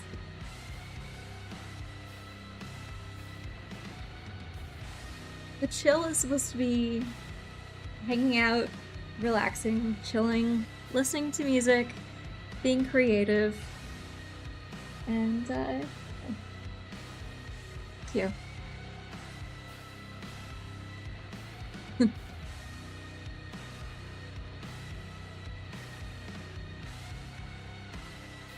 So, this is...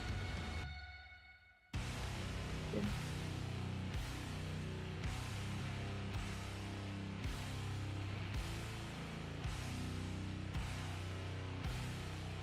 Thank you. It's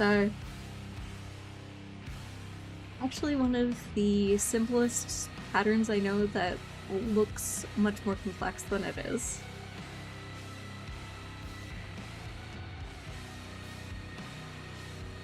And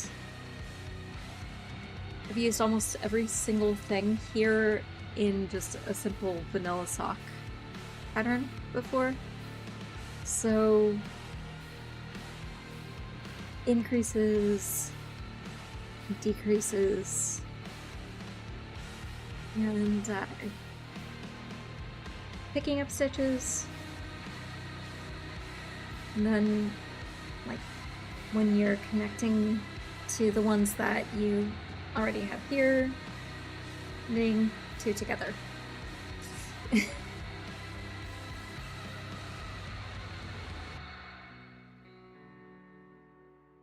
And I used a cable cast on so that I could just keep casting on to figure out how long I actually wanted it without worrying too much about it.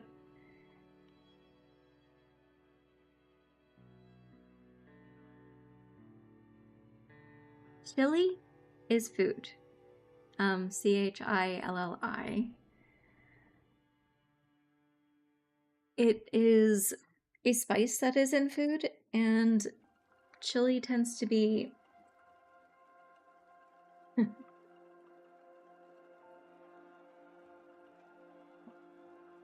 What did...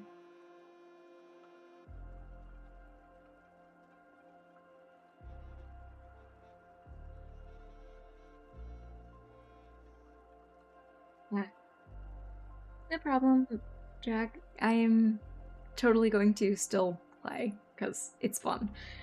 Yeah, chili. Let me see if I can find...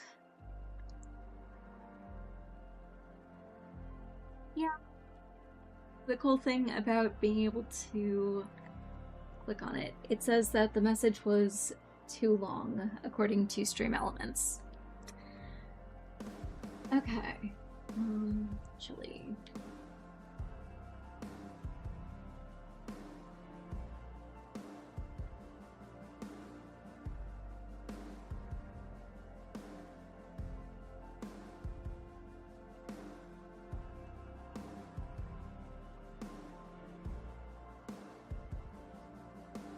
Going to put a recipe link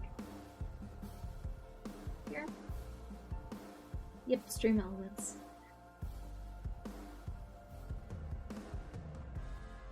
That is to a simple chili recipe.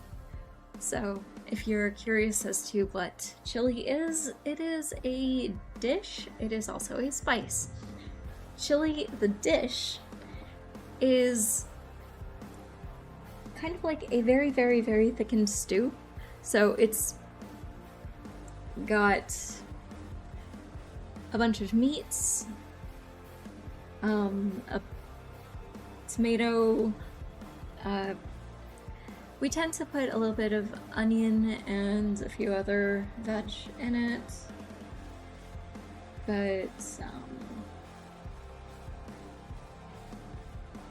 you can add cheese to it. It's actually really delicious.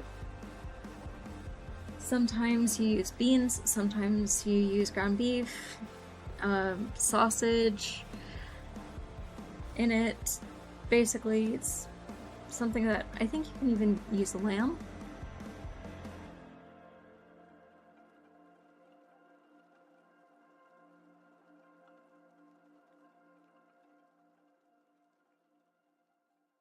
Yeah, that's basically what it is. It's just there are different recipes nowadays in different places depending on what's available, plants and meat wise. And it is delish. Where are you from, by the way? Out of curious. Yes, I am glad I could help there.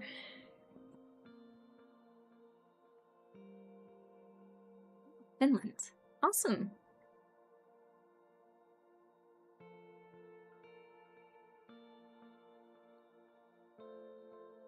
Yeah, I'm from the US, South US, Florida, the southern tip of the state Florida, in fact. So,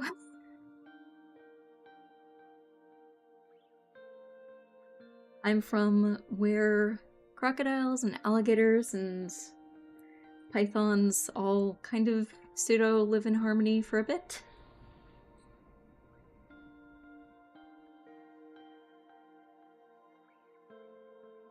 Yeah, shortening the word, like the name of it. Concatenating words.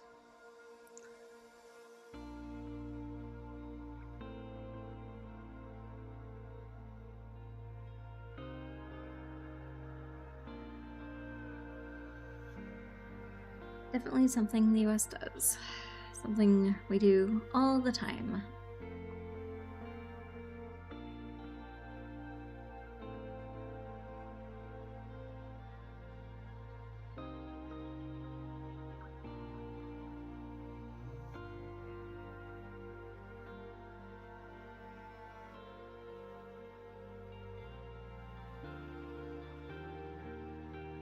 Yeah. That makes sense.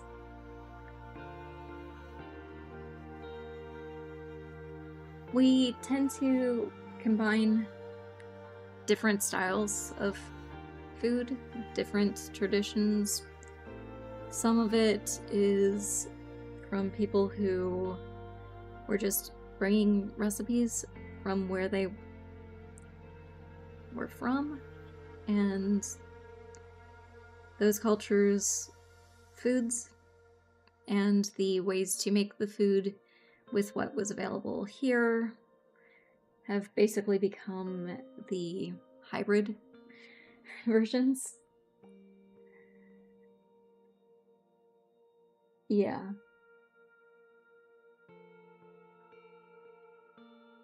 Like, I think it's probably Tex-Mex.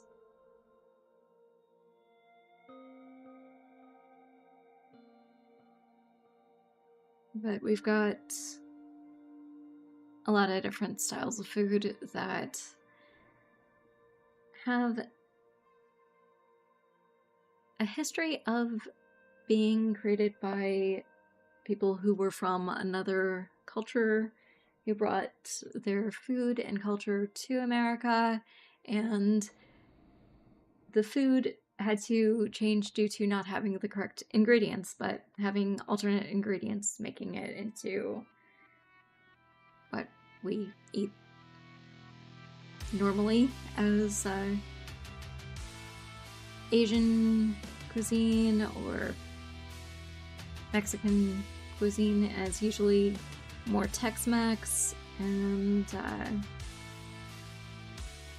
it's delish. Yeah.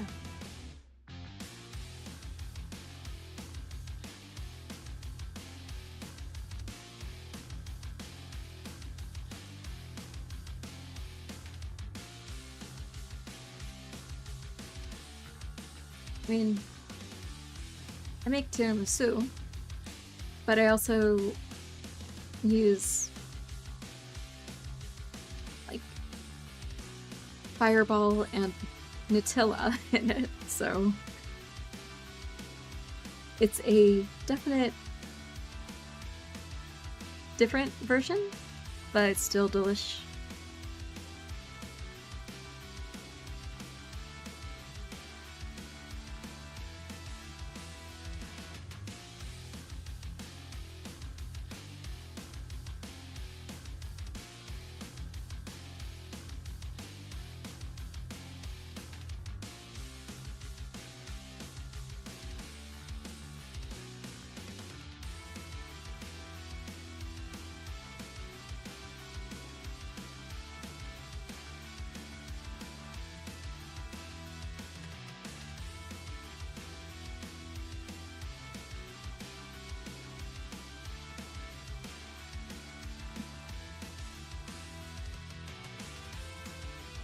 Mashed potatoes.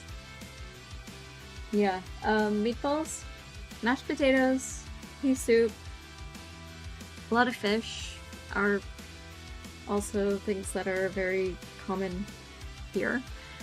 I don't eat the fish because I'm allergic. But, my mom does.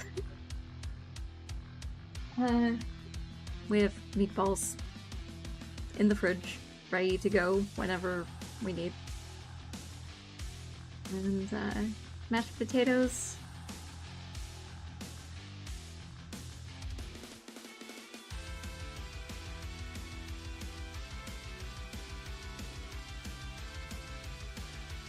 Yeah, I think that's one. There may be a couple of other cultures that have.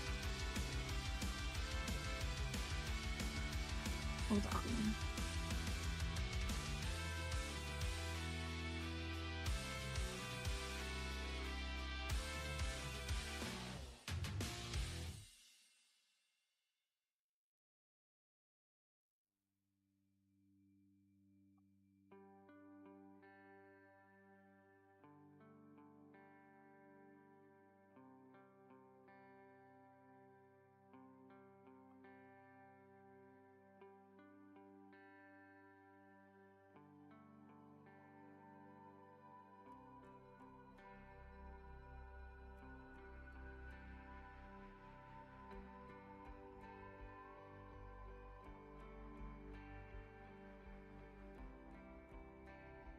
I think there are a few others.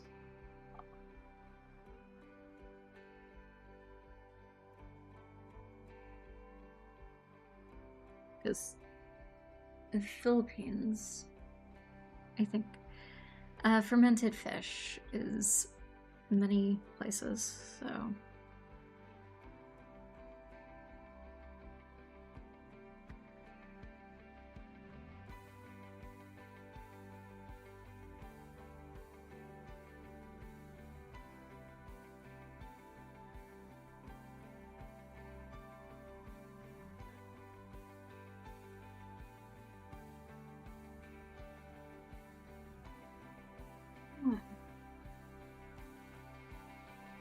South and Southeast Asia, Sweden, Iceland, Japan, Philippines, Norway has Vaskvisk.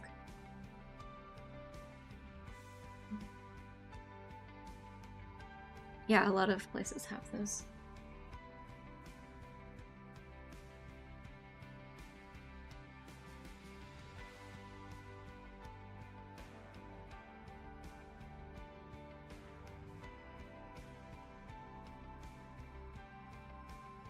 Well, it would make sense. Fermented fish.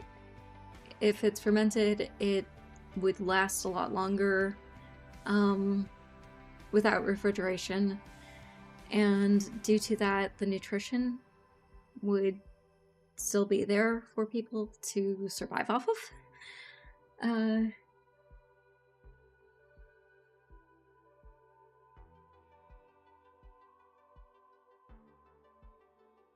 It's really cheap.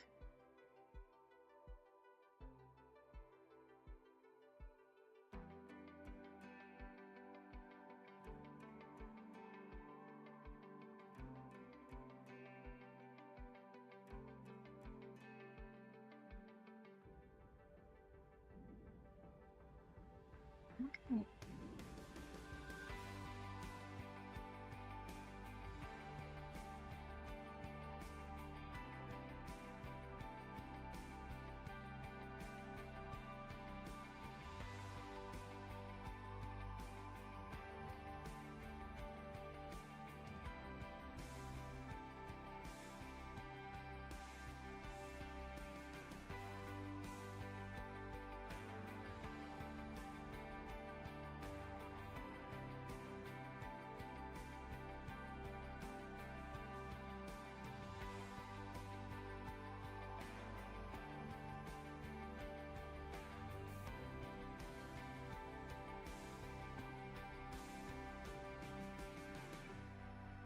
Don't know why which has gone unstable.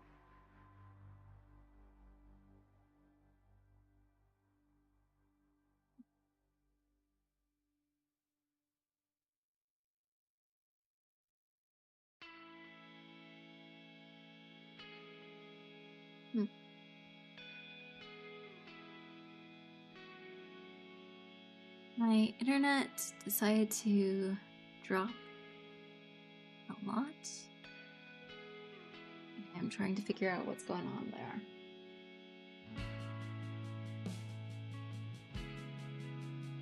Okay.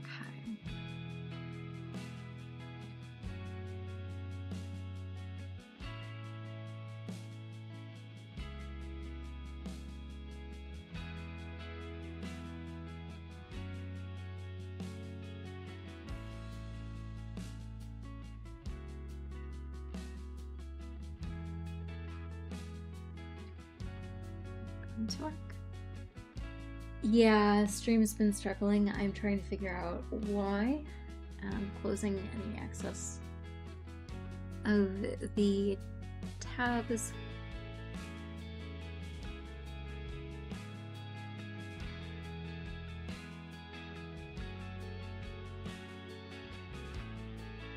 Mac and cheese.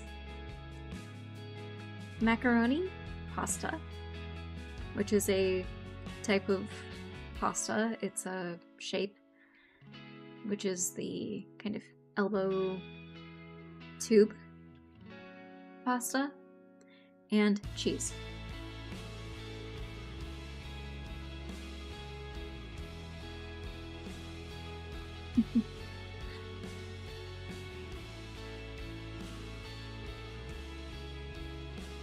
So that is mac and cheese.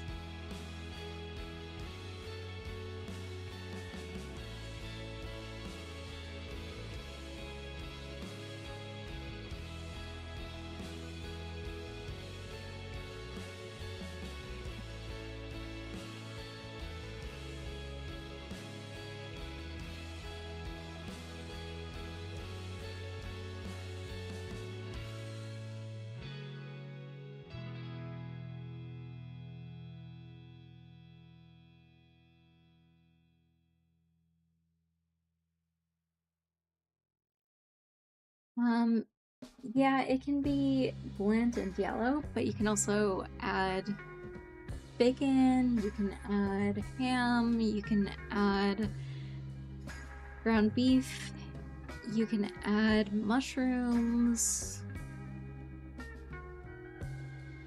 Add a whole bunch of different stuff. You can add veg to it. Basically, if you use it as a base for a dish where you've got it creamy because cheese, and you have your carbs because of the pasta, you can just add other things to it. Usually savory, not really sweet. But you might be able to get away with pineapple.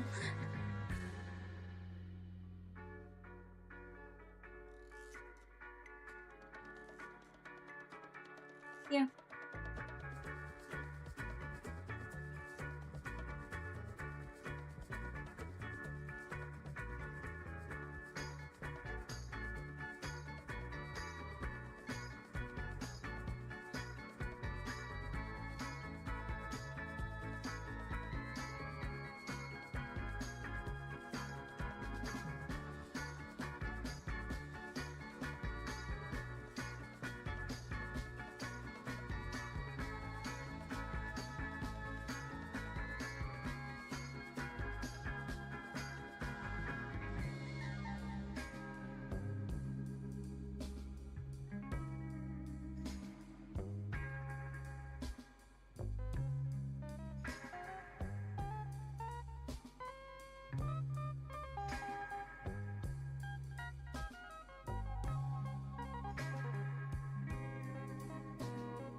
Yeah, carbonara is the same, basically.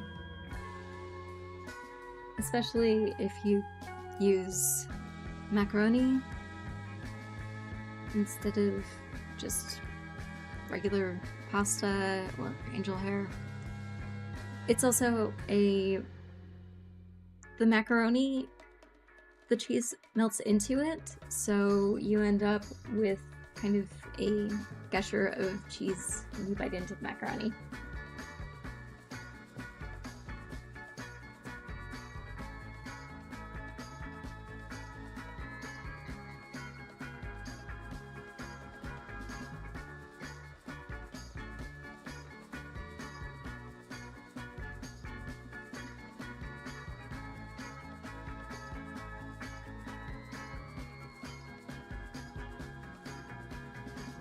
Yeah. It can look a bit weird if you're not sure what something is, or the different ways that people prepare it.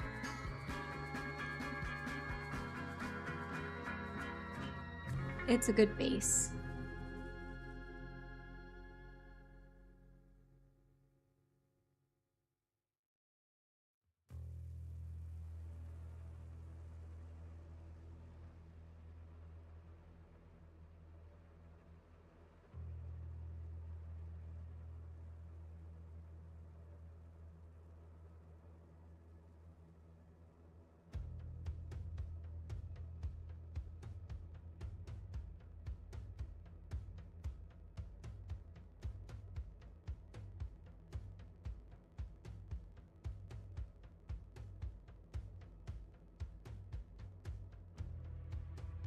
Right.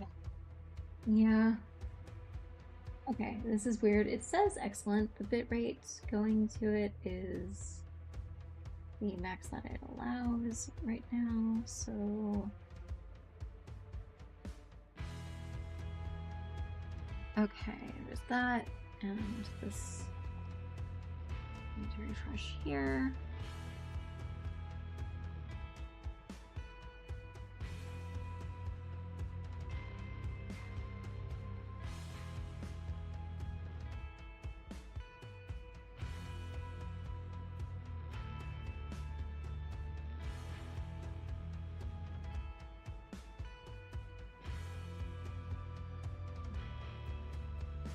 Okay.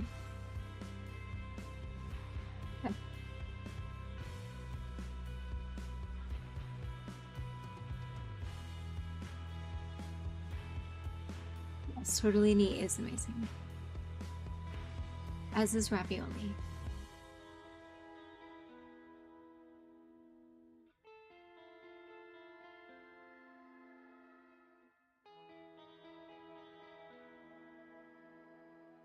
I've made my own pasta from scratch before. It is fun.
Gnocchi? Yes, I've had gnocchi. It is very yum. I've had gnocchi that my grandpa made. My grandpa, whose parents were from Sicily. Really delish. Yeah.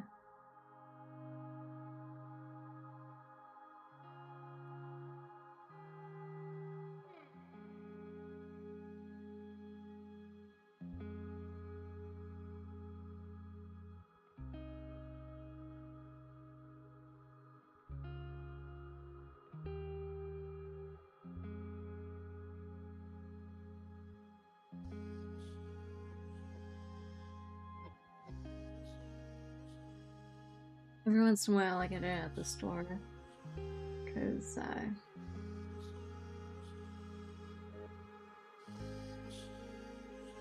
Grandpa's not around anymore. But gnocchi's awesome.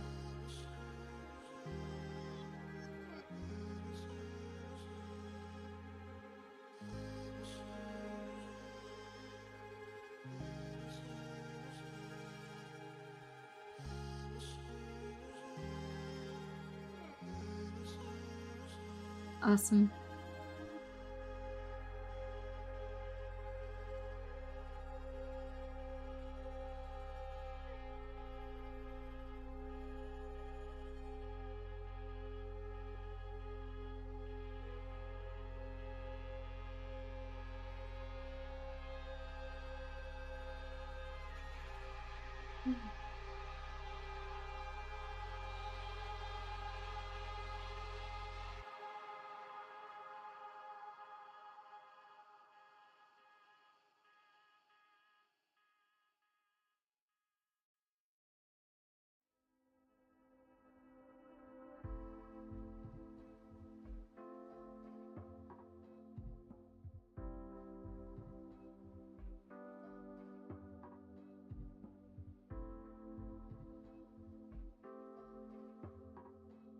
Yeah. It's a German recipe, but people from all over make it and eat it.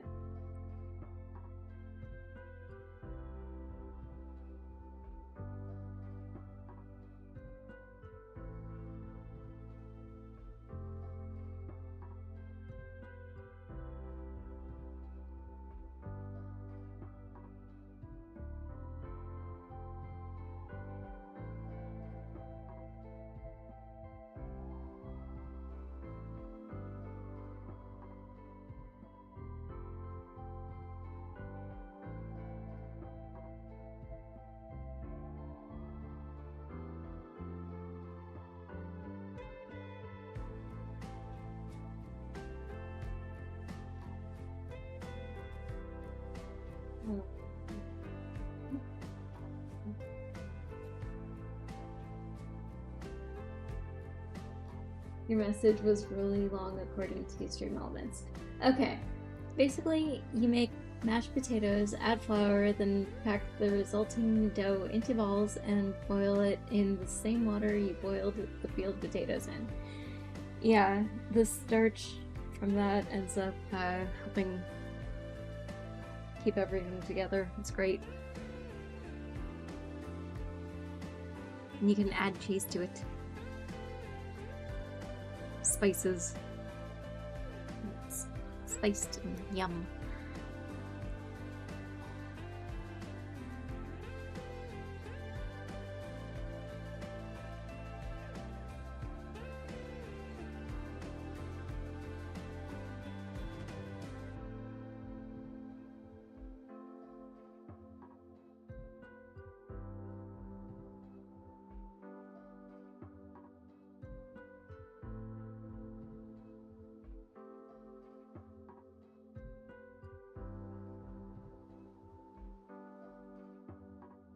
Boil them until they're cooked. Yeah.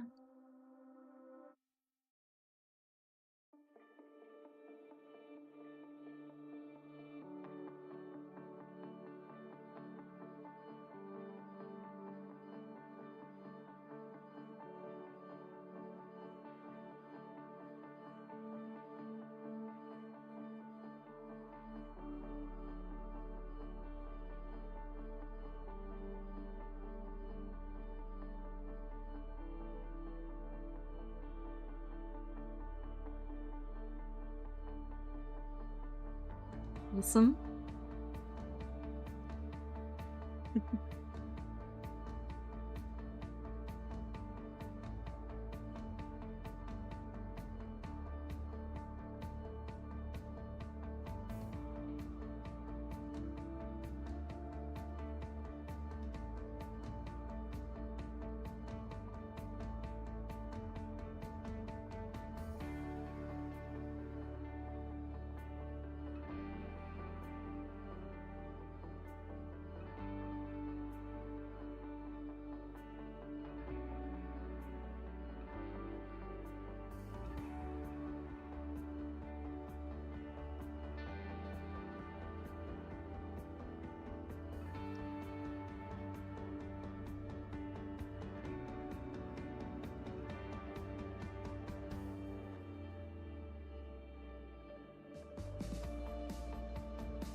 Cat's not wanting to be picked up. She just wanted to have me.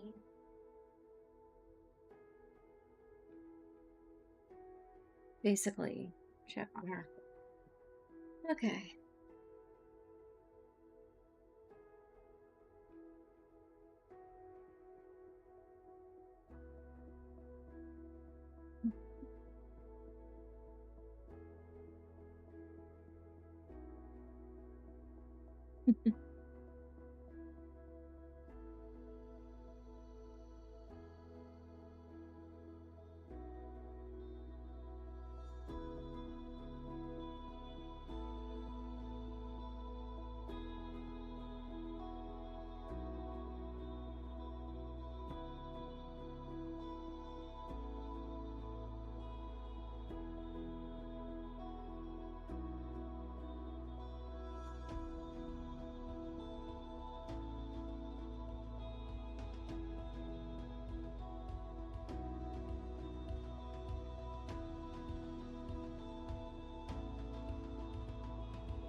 Okay, so 30 minutes after the dumplings are floating.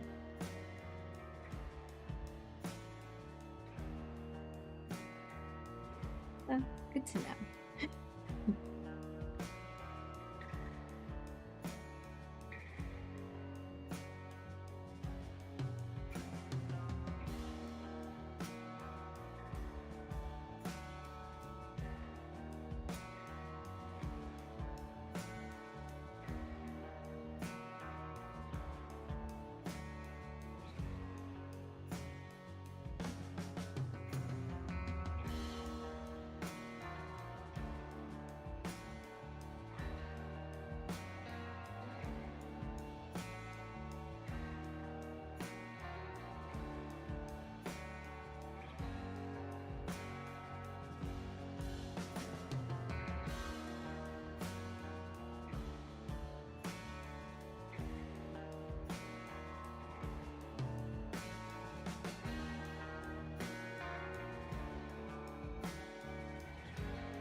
have to look into this one.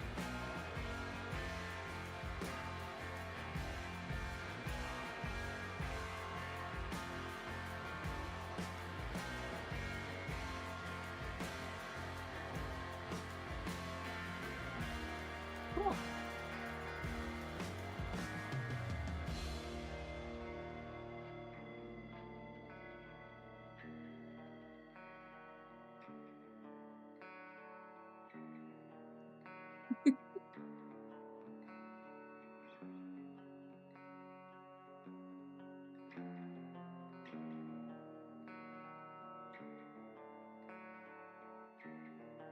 Seems like an awesome way to cook tuna if you're dealing with like power outage. So I should keep that in mind for whenever my mom and I are dealing with hurricane times knocking out power. Because she has a lot of tuna.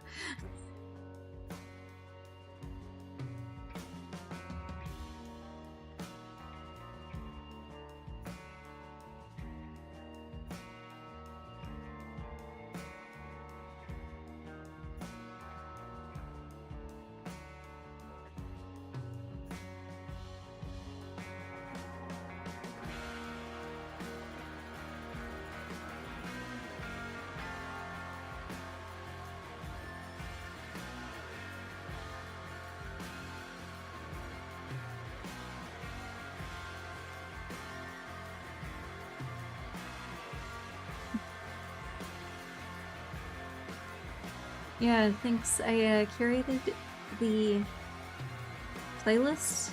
It's on Epidemic Sound.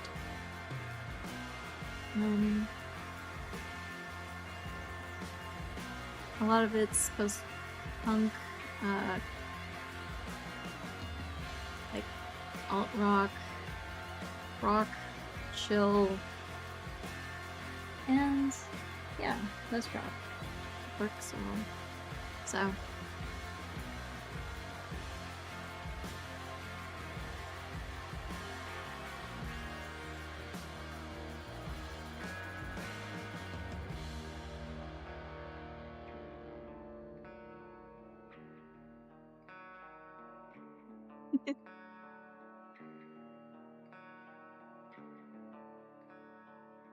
you have to experiment with it, see what'll work for your climate and your own kitchen. I mean, so I don't think it'll be a problem.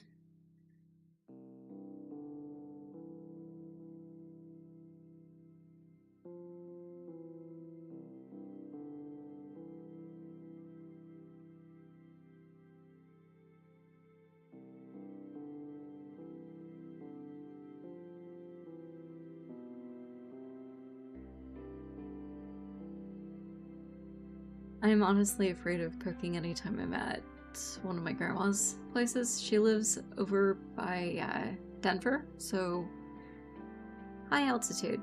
Very different cooking than low altitude beach, South Florida. So don't worry about it being botched. It's normal when you're trying to figure it. When you're trying to figure out a recipe with what you have in your environment. But yeah.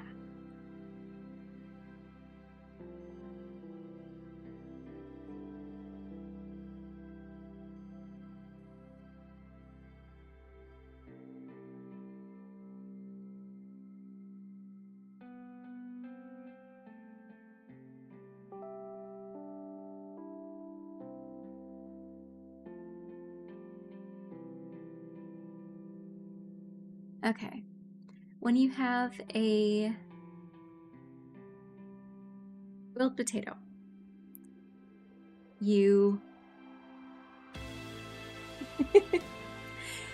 you put it on like a surface in a bowl and you smash it. You take it and you basically flatten it into something that becomes a paste.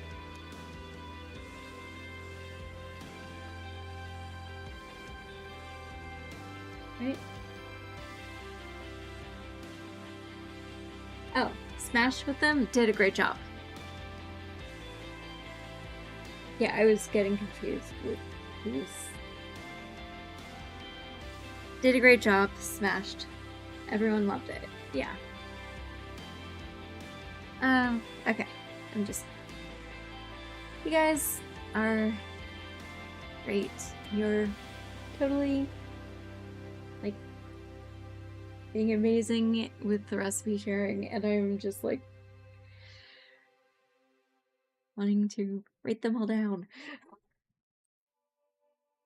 But at least I think the VOD will still have chat. So that's going to be awesome.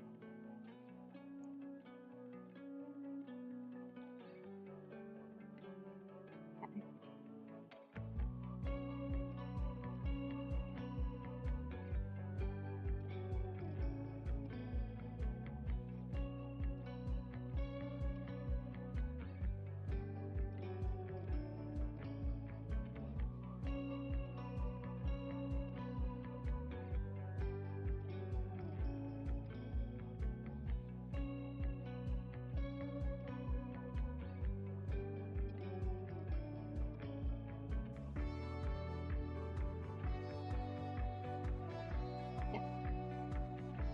Yeah, so I have about a minute delay? Wow. Um,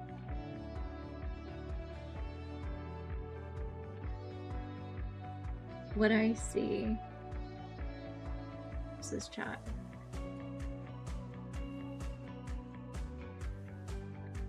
That's showing up for me about a minute before what I see stream-wise. Okay.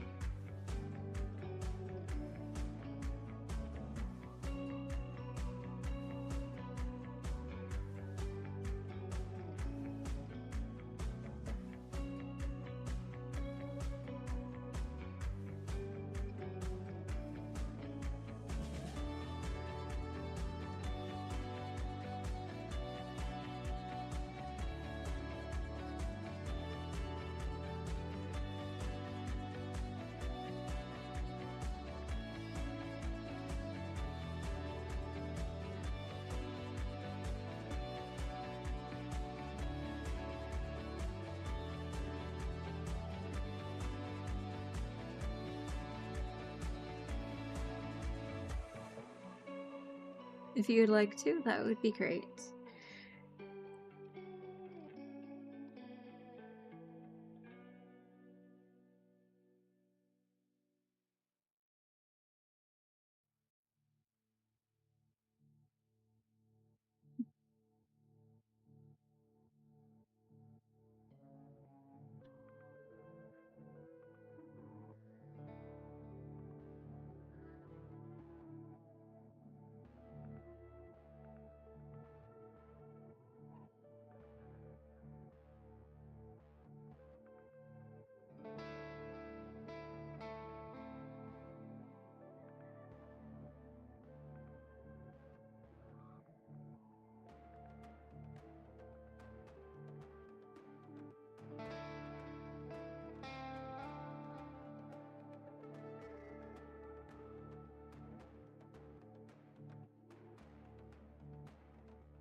Yeah, I'm fluent in English and sarcasm.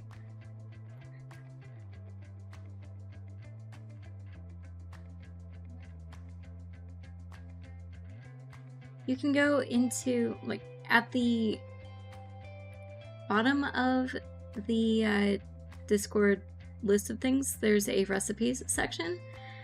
You can put in decadent options. Yeah. Decadent options is probably a good idea. Things that are potato are probably less likely to be diabetes friendly, but it could be potentially.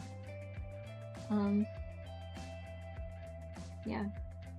See if Pompeii or Pompey.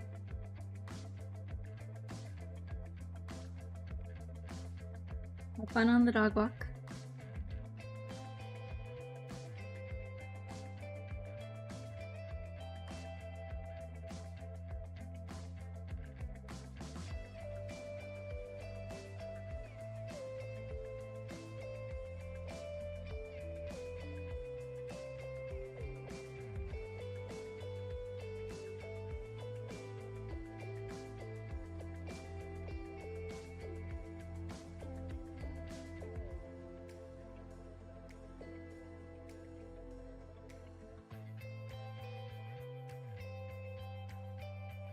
Till next time, dude.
Yes, I see. And I've been reading it while you've been posting. So, awesome. Thank you. It's cool that at the end you've got how to get it to... Yeah, that's cool. How to get it to the correct consistency if you overdo the milk is awesome. And thank you very much. Looking at this, I'm figuring out, okay, if I switch the flour, I might be able to make it a bit more diabetes friendly if I bake the potatoes and separate them, fridge them or freeze them, and then come back like the next day with the starch water. Kind of like making pasta, you want to use starch water for other things, but using the same starch water to recook them as the mashed version to do that. And instead of flour, like regular flour, I could probably switch out for almond flour, and it could actually be low glycemic version. Cool.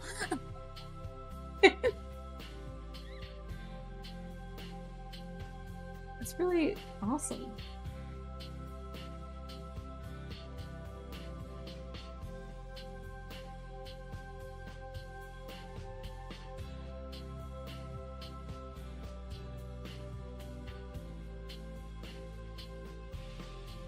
So I will try making a diabetes-friendly version of it, and I will test it on myself and see if my mom likes it as well.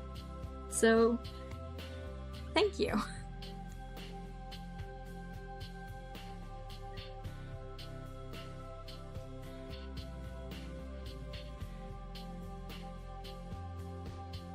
But it is almost 5 a.m. here. It is 4:50. And I have yard work to do in a few hours, and I have to take care of the cat before that.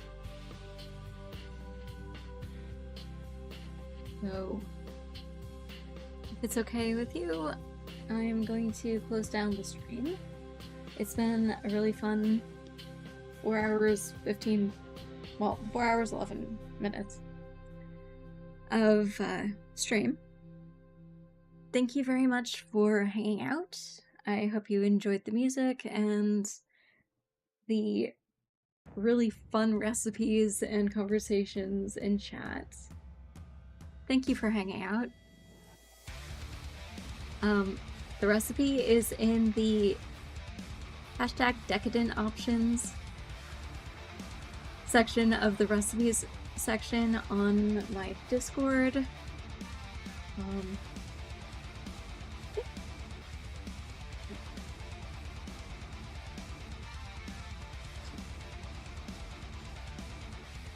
Website.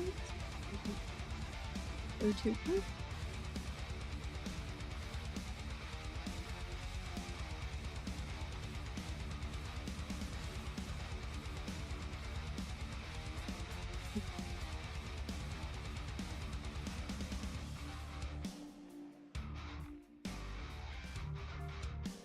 I do not have that in here, so I'm going to copy it from this link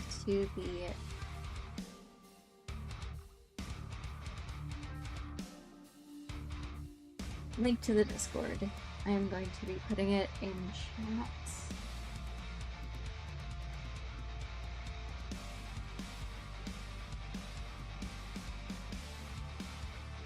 Just have to find it first.